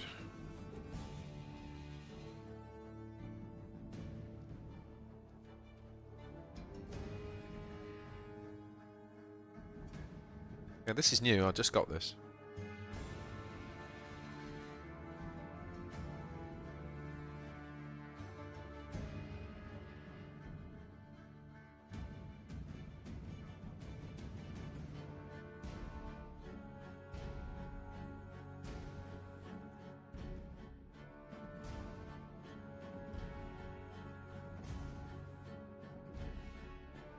Yeah, the Terror is very good for that. I lost a game. Shimatsu was dabbling with Terror, and I lost a game to him. Terror's very good at the drones. The problem with the Terror is Terror's good. He just doesn't have much synergy really with the actual cards in the faction. It's kind of bizarre. I really tried like Tyranids. Honestly, they were the faction that I spent so long trying to get them up to the Forge level 20 to play them. After Orkz, I was excited and I jumped in, and I did a great session with Shimatsu, that masterclass. If you've not watched that, go watch it. But then, just never really enjoyed them that much. It's not my deck. It's not my faction. I really love Tau. I would say to any beginner, like, Tau are a brilliant faction because, you know, the cards are just good. Like there aren't many bad cards. So like beginner cards are good. Like, you know, the Riptide is awesome. You can build a good deck around it, and you don't need like loads of legendaries and stuff to make a good battlesuit deck. Yeah.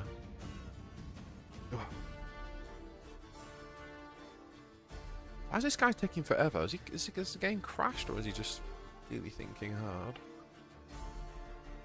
This is pretty cool, isn't it? That the thunderstorm, like actually there being an actual thunderstorm in the background and stuff.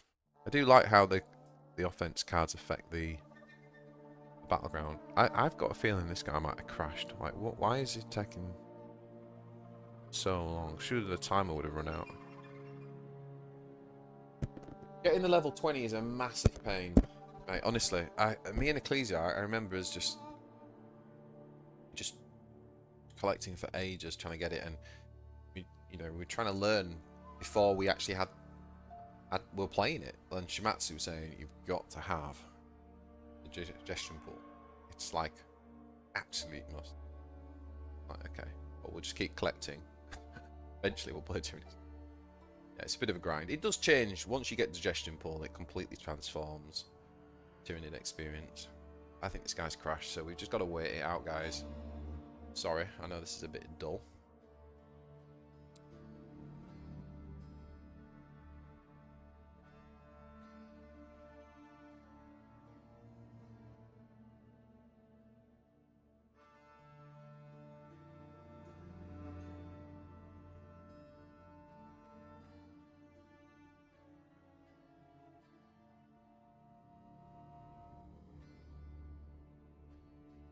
I mean,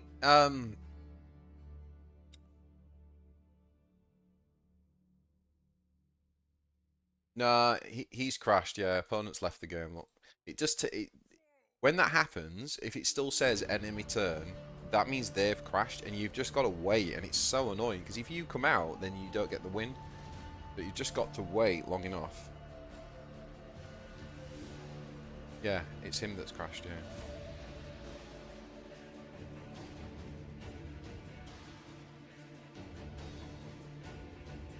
So I don't know. I mean, like,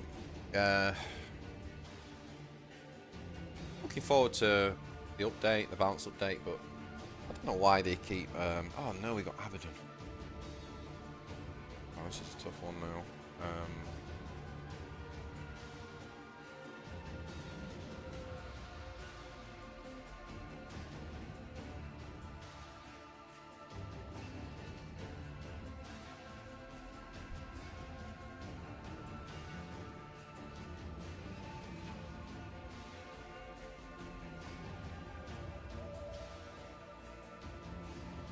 Lord of Squirrels, you're on YouTube, aren't you?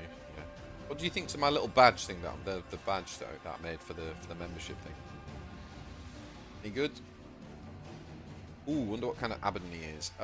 Yeah, I imagine. I always assume now when I see Abaddon, I always assume it's Buggy's version because I feel like that's the scare fest. If I see a unit starting to get lots of dark packs on it, then obviously I do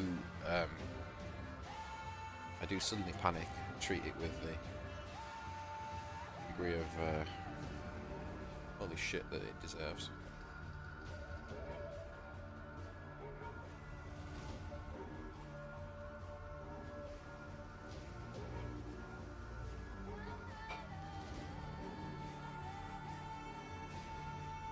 Oh, I love the Gwent, man. I love the Gwent music. Are there tears of sadness down there?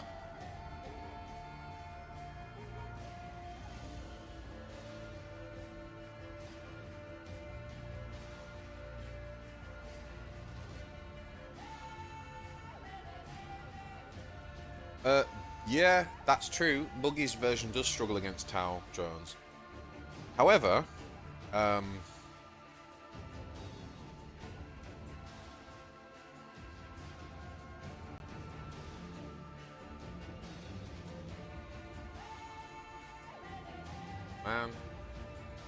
Oh.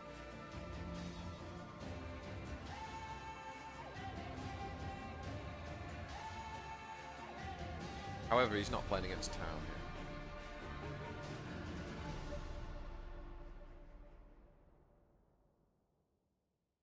If he drops Bringer here, I think we're in trouble. There it is.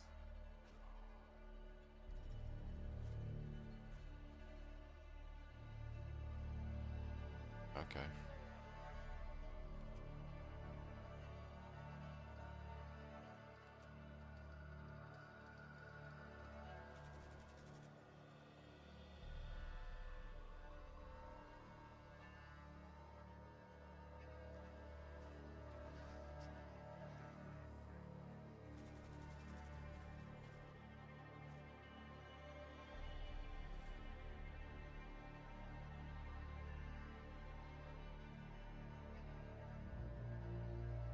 I think we'll break up the cheap, like, kills that and it chains everything.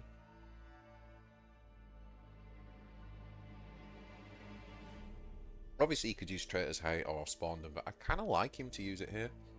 Yeah, fair enough. Dinkum.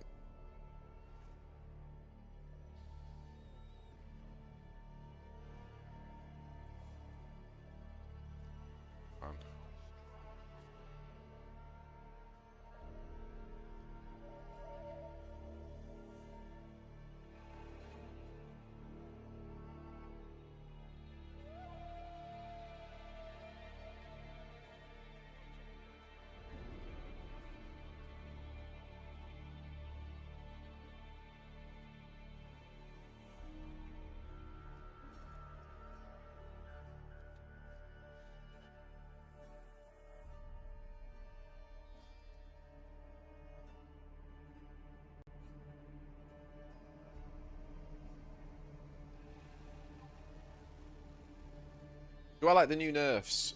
Yeah, we had a big chat about that down by earlier on in the stream. I'd say as a balance patch that I'd give it a 2 out of 5. I like the nerf to Will of Gork going up to 8. Been asking for that. I think that makes sense.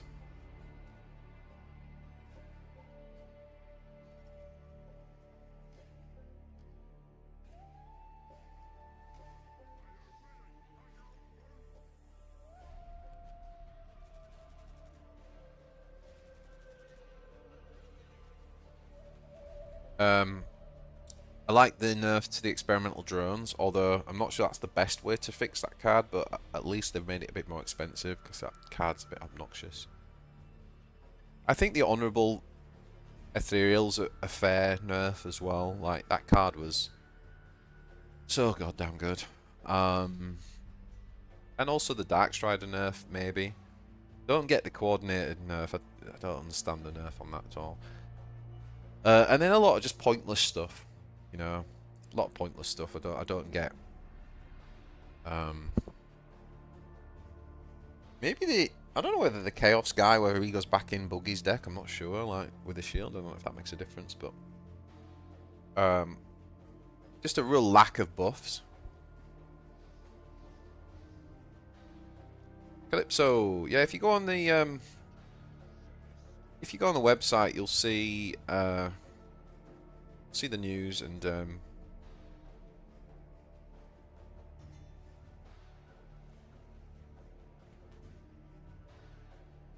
we talked about the patch and everything earlier on.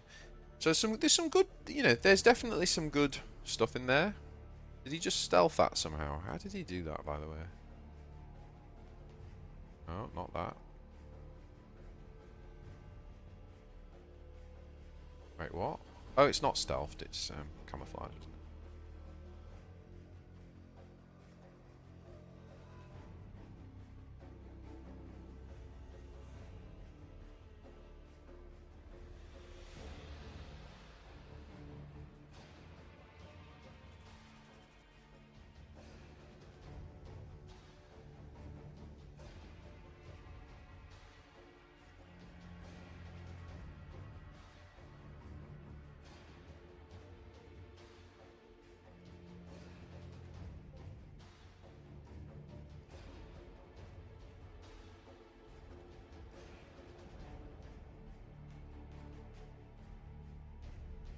Yeah, if you check out the news on the website, you'll get it there. Yeah, so I mean, the biggest disappointment for me is just a lack of, like, no buffs to Ultramarines, no buffs to Eldar, no buffs to Necrons. So, oh no. So that's the. Ooh, should have killed that with a Warbite. Yep, he's got it.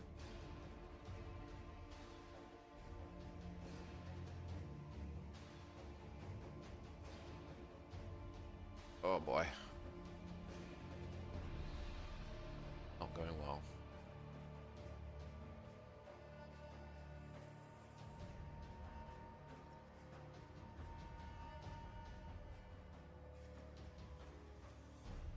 So yeah, I mean, I know this is the problem down by. We hit top 10 and then we started getting -40 for losses.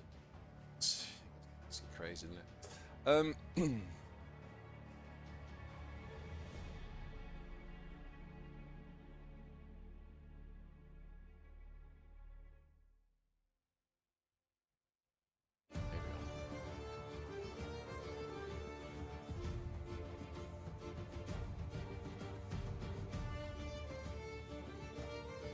That's better.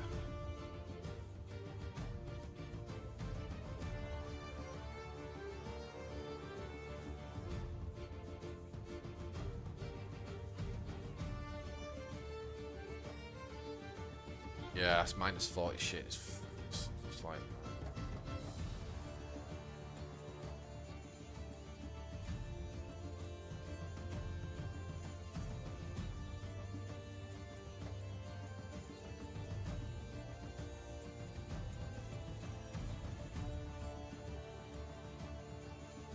No, Henyukim, that's not right. Sorry, I've not played Gazgul very well there. I'm gonna be honest.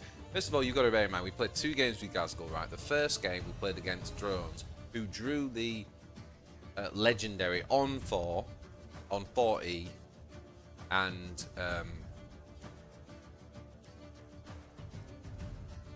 what is going on here? I'm drinking. I'm not sure. I'm just cognizant of what's happening here. Right, opponent plays.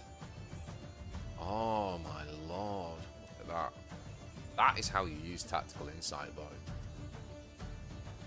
On turn 2, he's just pulled out both of those. And that is how you do it.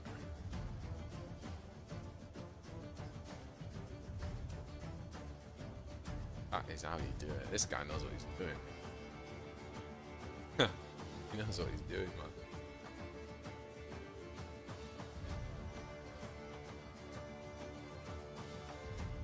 Yeah.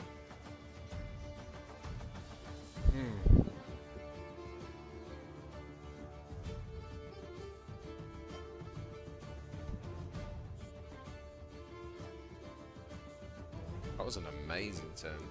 That was an amazing turn. Yeah, that wasn't a very good... I kind of want to get back to this deck, to be honest, Kenyakin, but that wasn't...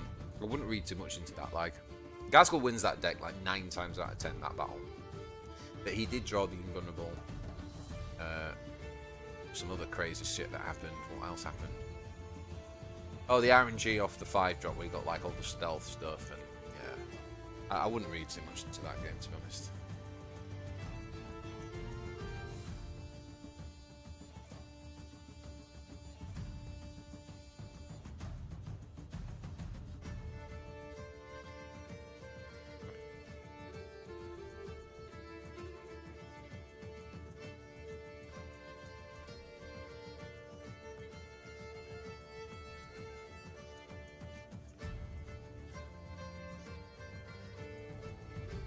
The other way we could have played that is we could have given the heal to it, right? So it'd have gone up by 1, traded, and then dropped the stealth drone.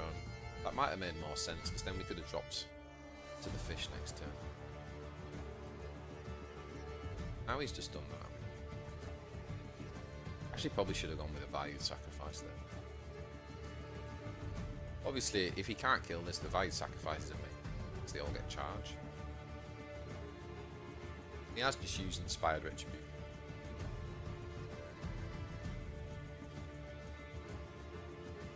Otherwise I wouldn't have dropped it.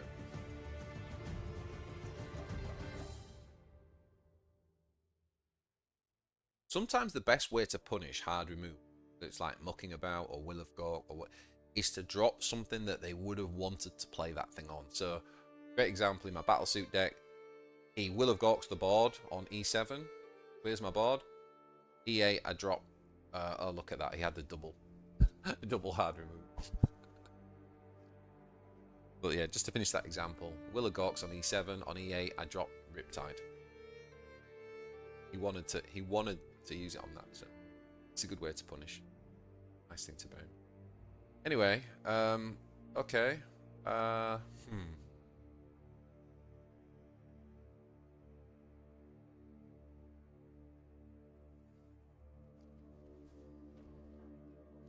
Well, you've used 2 now, mate.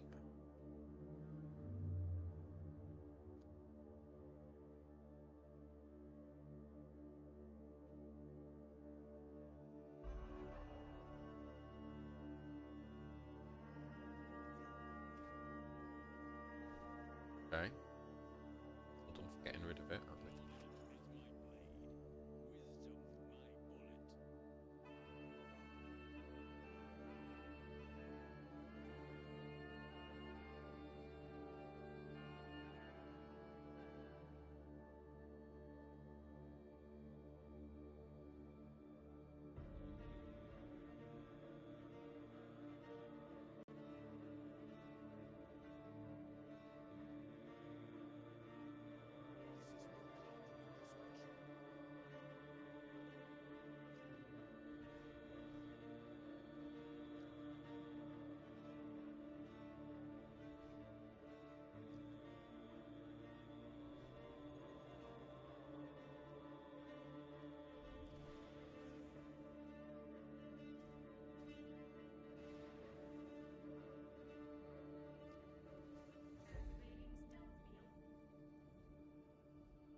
So that only does 4 damage. It's 3.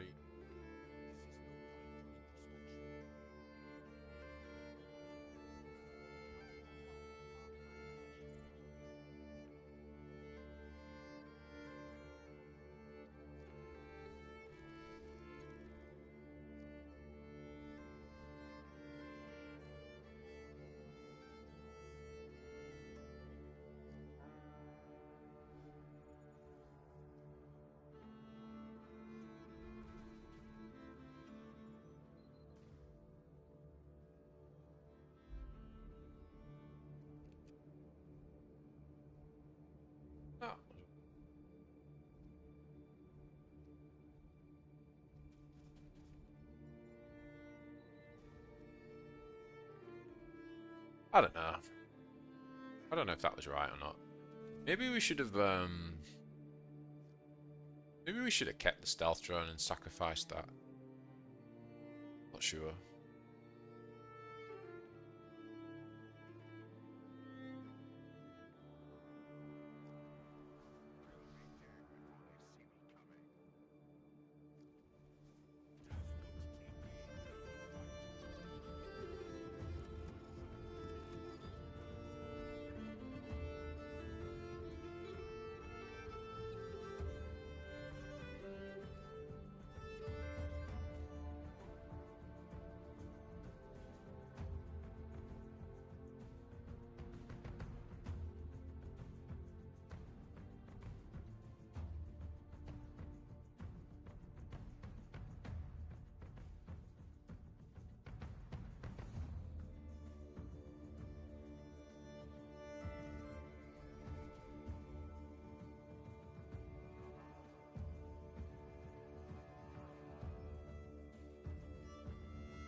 Something like that.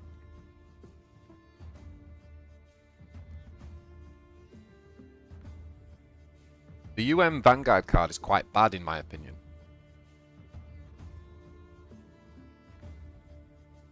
What do you think makes it bad?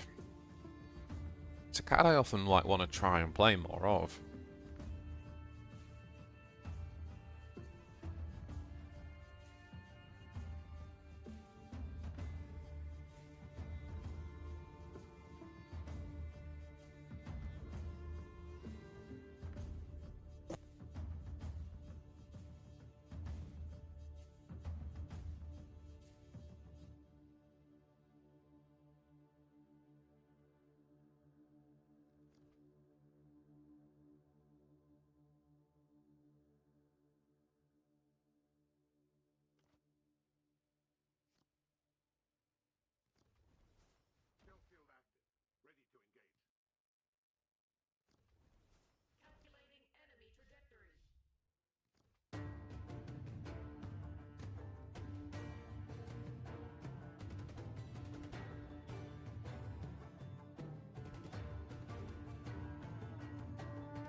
I think we'll leave it there, see if we can set up the stats and the cost.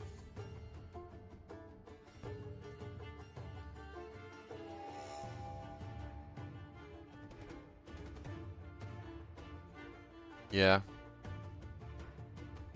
Can't remember what's the worst stat. Does it have like 4 for one of the things?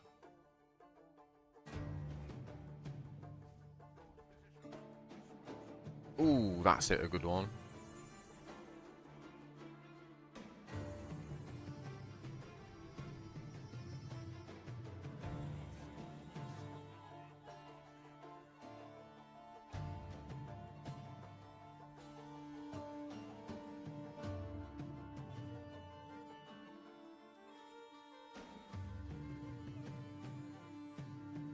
Seven?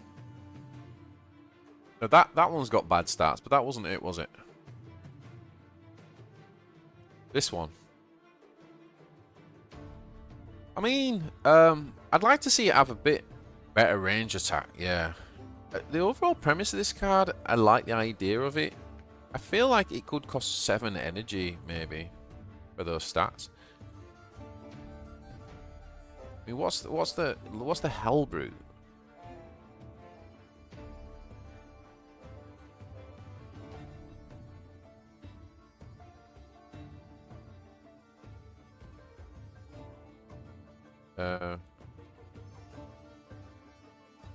The Hellbrute's 6/6.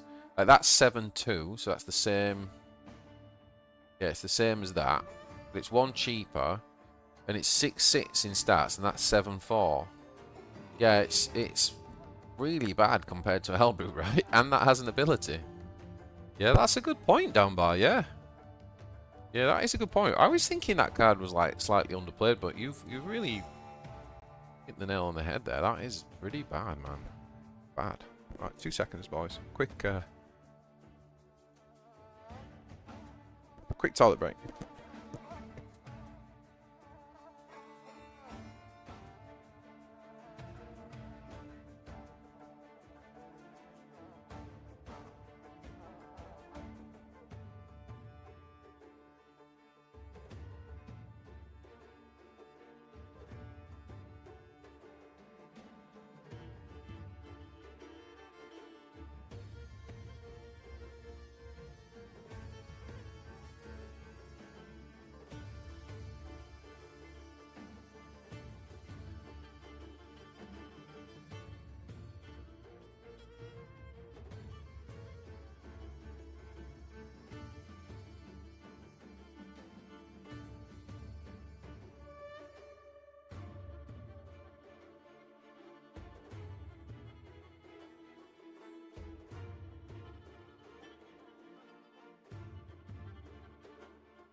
Let's test the Persian Empire.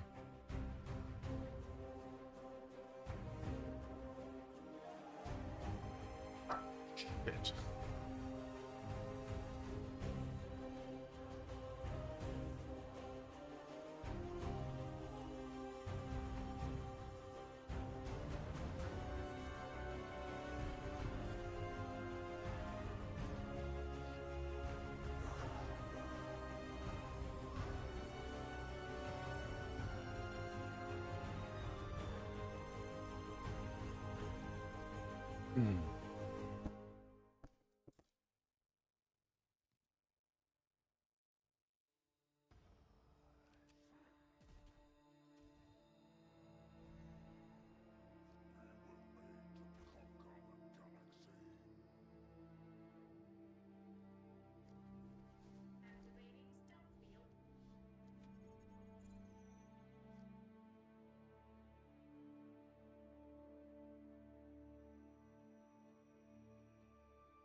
Hyper.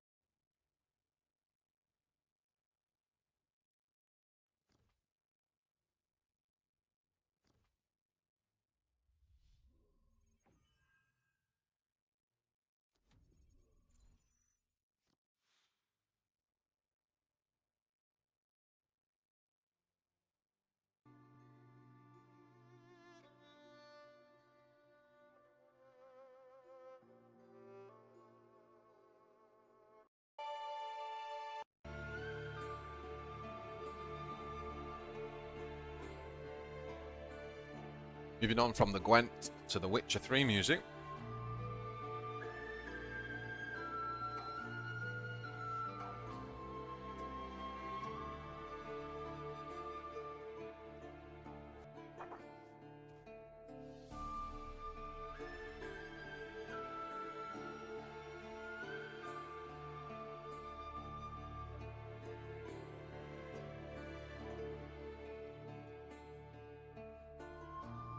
I think here we can play this.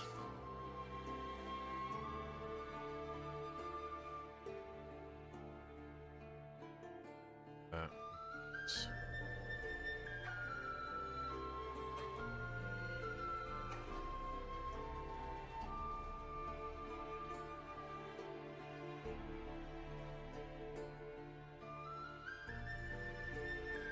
Stealth up the broadside.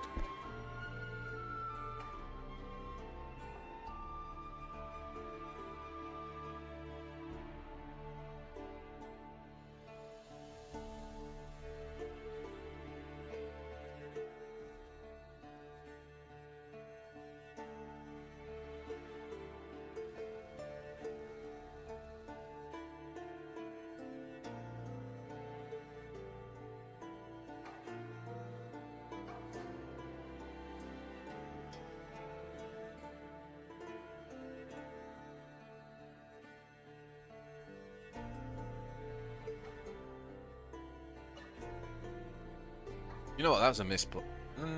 Was that a misplay? Yeah, that was a misplay. I should have just done this right, and then attacked with my lord into kill that, and then we could have played that. So that was definitely a play. Yeah, I don't know why I did that. Silly me.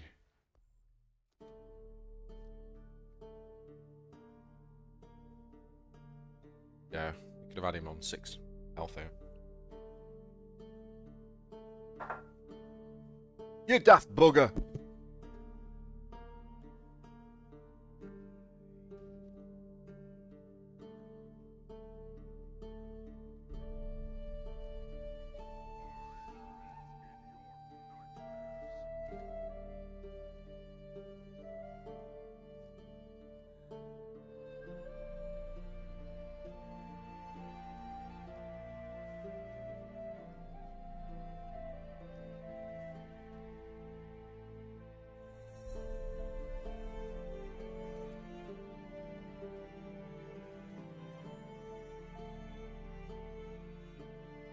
Do we want to heal those?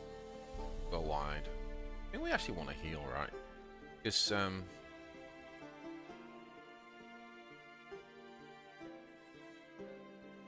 yeah, because we just kind of play into the whole spawned and thing.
Yeah, Chosen's a great card. Raul, yo, welcome to the stream, buddy. I played against you 2 days ago. Oh, nice. Hope you did well.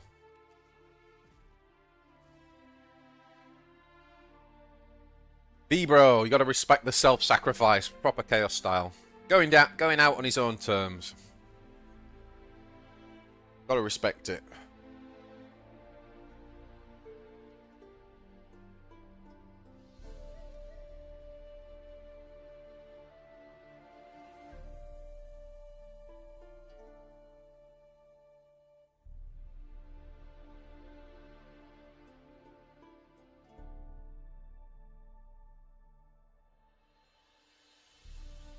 So weird that they released the patch and then all of a sudden they added the valued sacrifice like moments later. Did they actually say anything on the...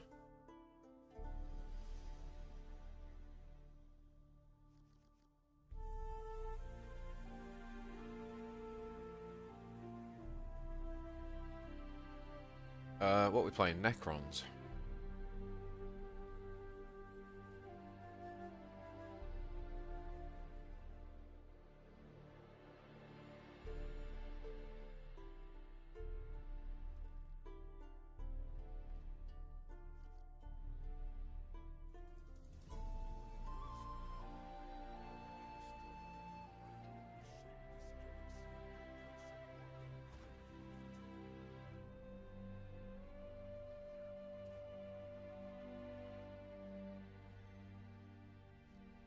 I think in this case we'll just heal and pass.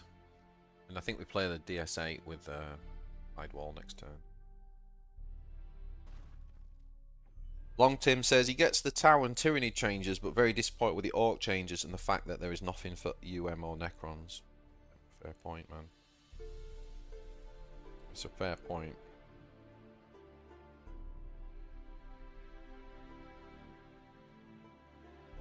Trying to see whether they added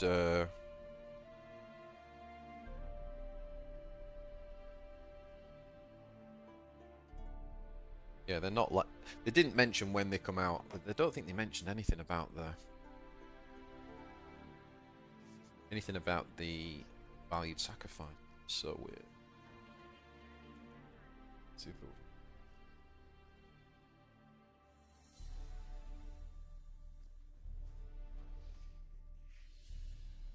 It's a bit too expensive on Abaddon.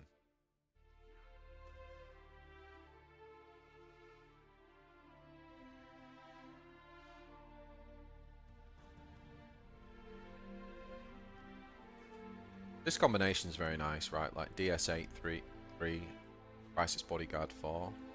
Really nice. Finish that off so it can't get back up.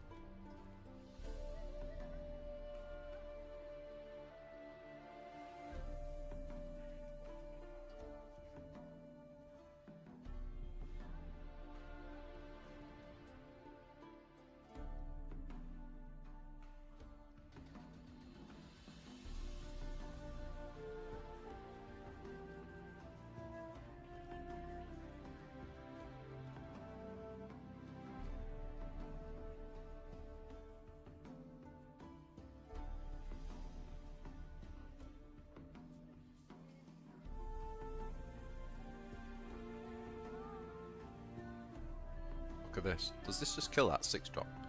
Oh. Whoa. Oh my lord. Nasty, boys. Nasty.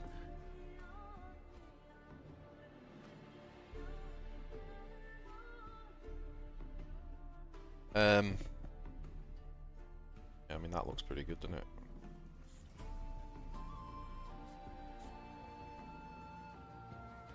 Oh, boy.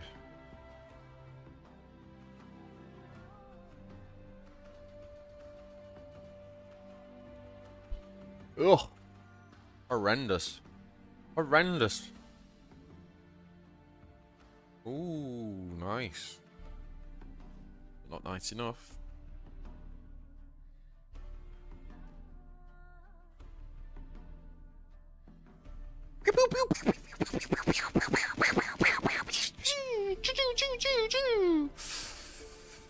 See ya.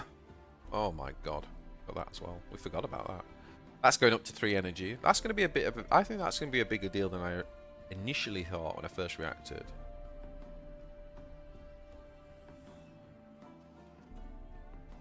Just a cool 8 damage there from Darkstrider. Let's kill him with a DS8. Oh no, we should have killed him with a stealth bot. Oh.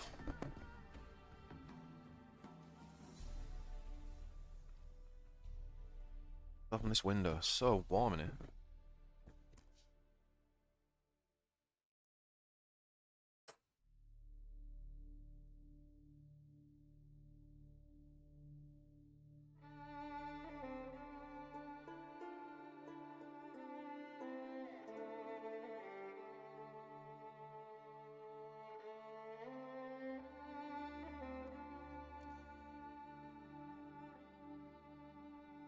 Serene Unifying Invocation should be ephemeral. Do you know what? The only problem with that downbat is I really don't want that to happen. I don't know whether it's fair or not, but there's a degree of strategy in like having to play, I think, a turn ahead and like, or maybe multiple turns ahead, and you know, bank the shield.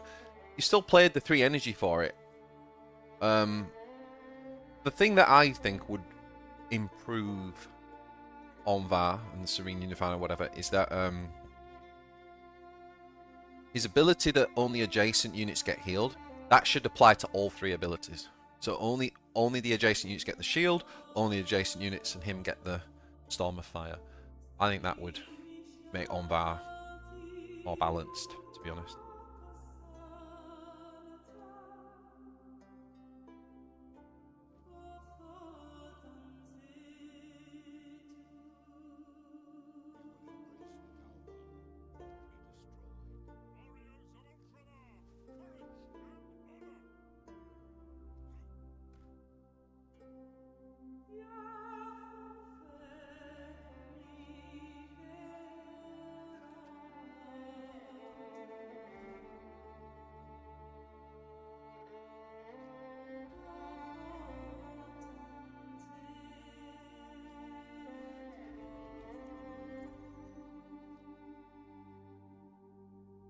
How's it a buff? What do you mean?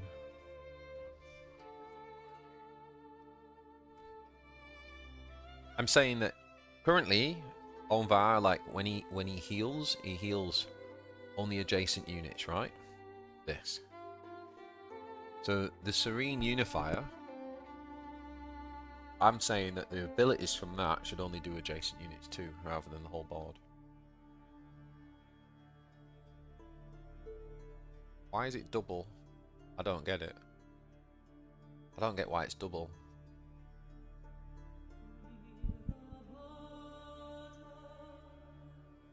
No, I'm not saying put double shield on. I'm just saying like the armor at the minute, it goes on the whole board. I'm saying it should just be adjacent, and the Storm of Fire goes on the whole board.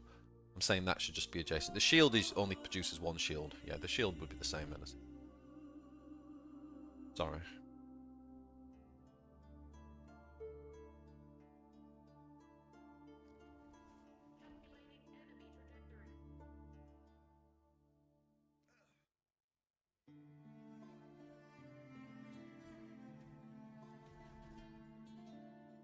Yeah. Sorry, not. Wasn't very clear when I said all. I didn't mean the shield. So the armor and the Storm of Fire. Ooh. We have a stealth drone that cannot attack. And now we have a dead stealth drone. But it's done its job. Its job indeed.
Now with this stratagem, if I play, does that mean anything we play gets vulnerable too?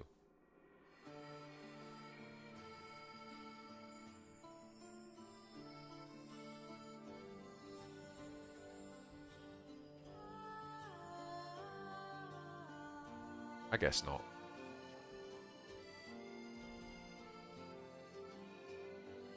Oh no, it does. Oh no, it doesn't. Because he's just killed that, right? I don't know. When a player earns a skull, all troops gain. I hate this skull system.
These scars long have yearned for your tender caress, to bind our fortunes. Damn what the stars own. Rend my heart open, then your love profess. A winding, weaving fate to which we both atone. You flee, my dream come the morning. Your scent, berry star, lilac sweet. To dream of raven locks and twisted Okay, we are back. of violet Oh, I just changed my volume. Just is it okay on the mic or is it gone a bit cray cray? Let me know. the wolf I will follow into the storm to find your heart, its passion displaced by our ever growing, hardening into stone. Amidst the cold to hold you in a heated embrace. You flee, my dream come the morning. Piranha? Your scent, berries tart, Lilac. lilac sweet. Sweet. To dream of raven locks and twisted stormy, of violet eyes glistening as you weep. I know not if fate would Lot of options here, have right? us live as one, Lot of options. or if by love's blind chance we've been bound. The wish I whispered when it all began. There's this and heal. Did it forge a love There's. you never have found? It's not good though, because we won't want his ability next turn.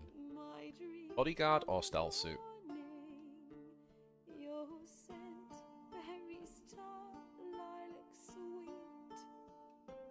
To dream of raven locks and twisted stormy, of violet eyes glistening as you weep.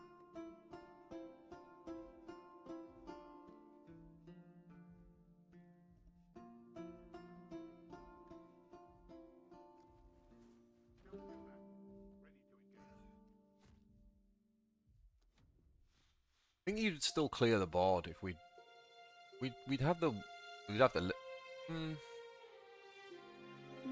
Oh man, I don't know actually. Or maybe the bodyguard was better. 'Cause he had 2 vanguards to clear, plus a shield. Oh.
Oh boy. I mean, this ain't good having to use that on that, is it? 3.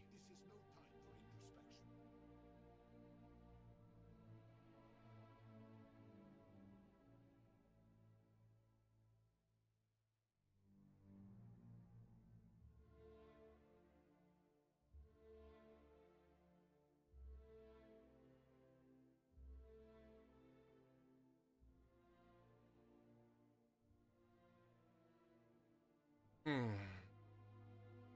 feel like we might have to just right here.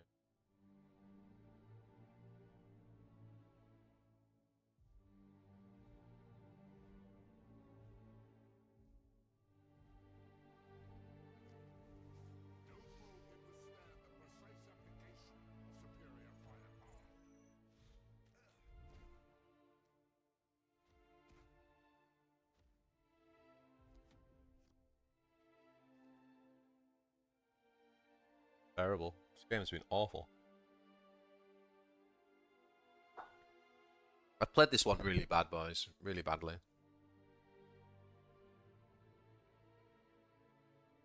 So just in terms of choices and decisions, being the worst game of the stream. Boy. I have been streaming for quite a while. Maybe I should have a little break.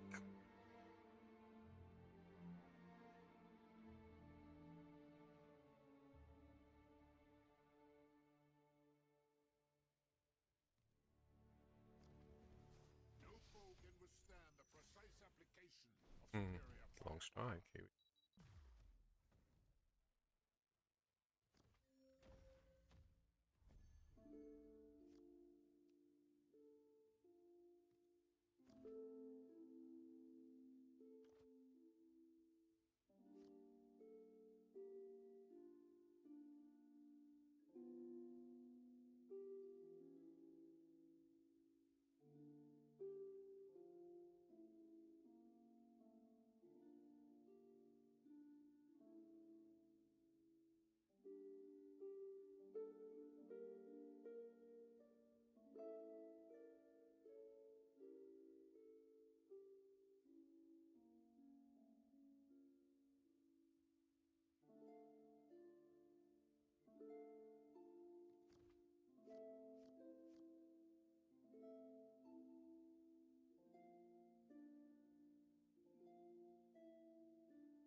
You got the Fusillade for the win?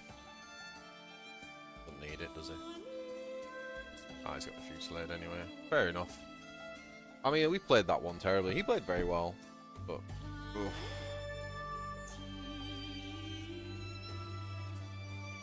I don't even think I clocked that it was pure suit build until about turn 6. Okay, so we made this deck at the start of the stream. I feel like the versioning's just a little bit late in this, so that's probably not right. Probably the second one of these is good. It's what we started with, isn't it? It's interesting.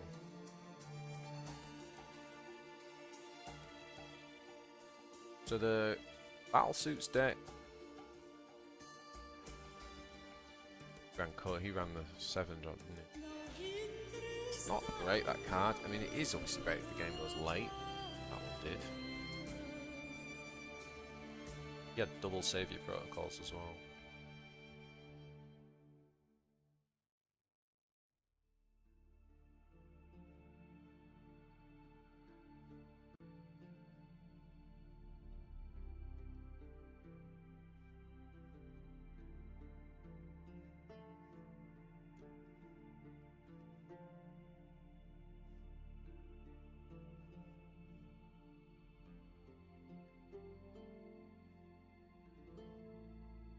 Okay, I am gonna call it there, guys. It's a pretty long stream. We did review the nerfs and buffs. Overall, a few good, like I say, a few good nerfs, a few that made sense. Like the Will of Gork's a good one. The Honored Ethereal's a good one. Definitely like the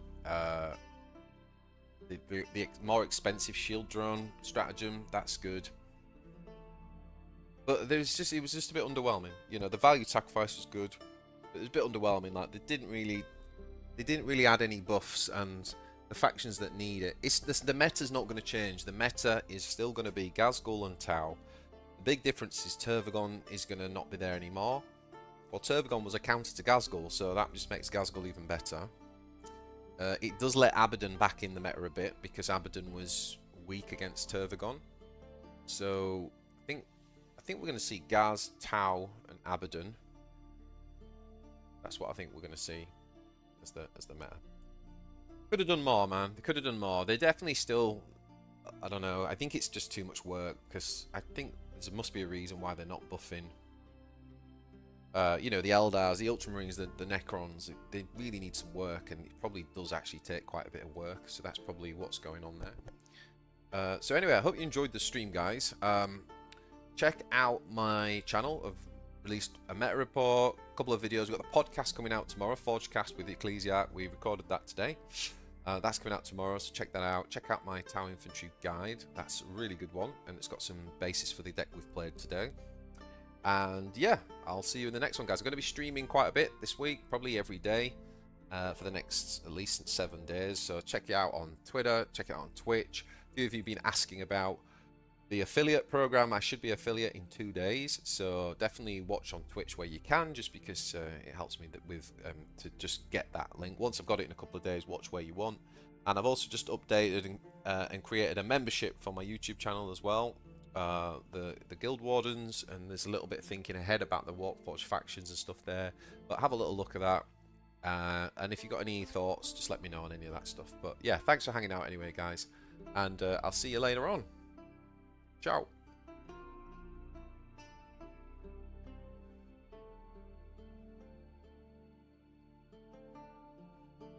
Actually going to see if I can on Twitch, we're going to just see if we can actually raid, because I've not done that before. Let's see if we can find someone to raid. Not a lot of people live right now.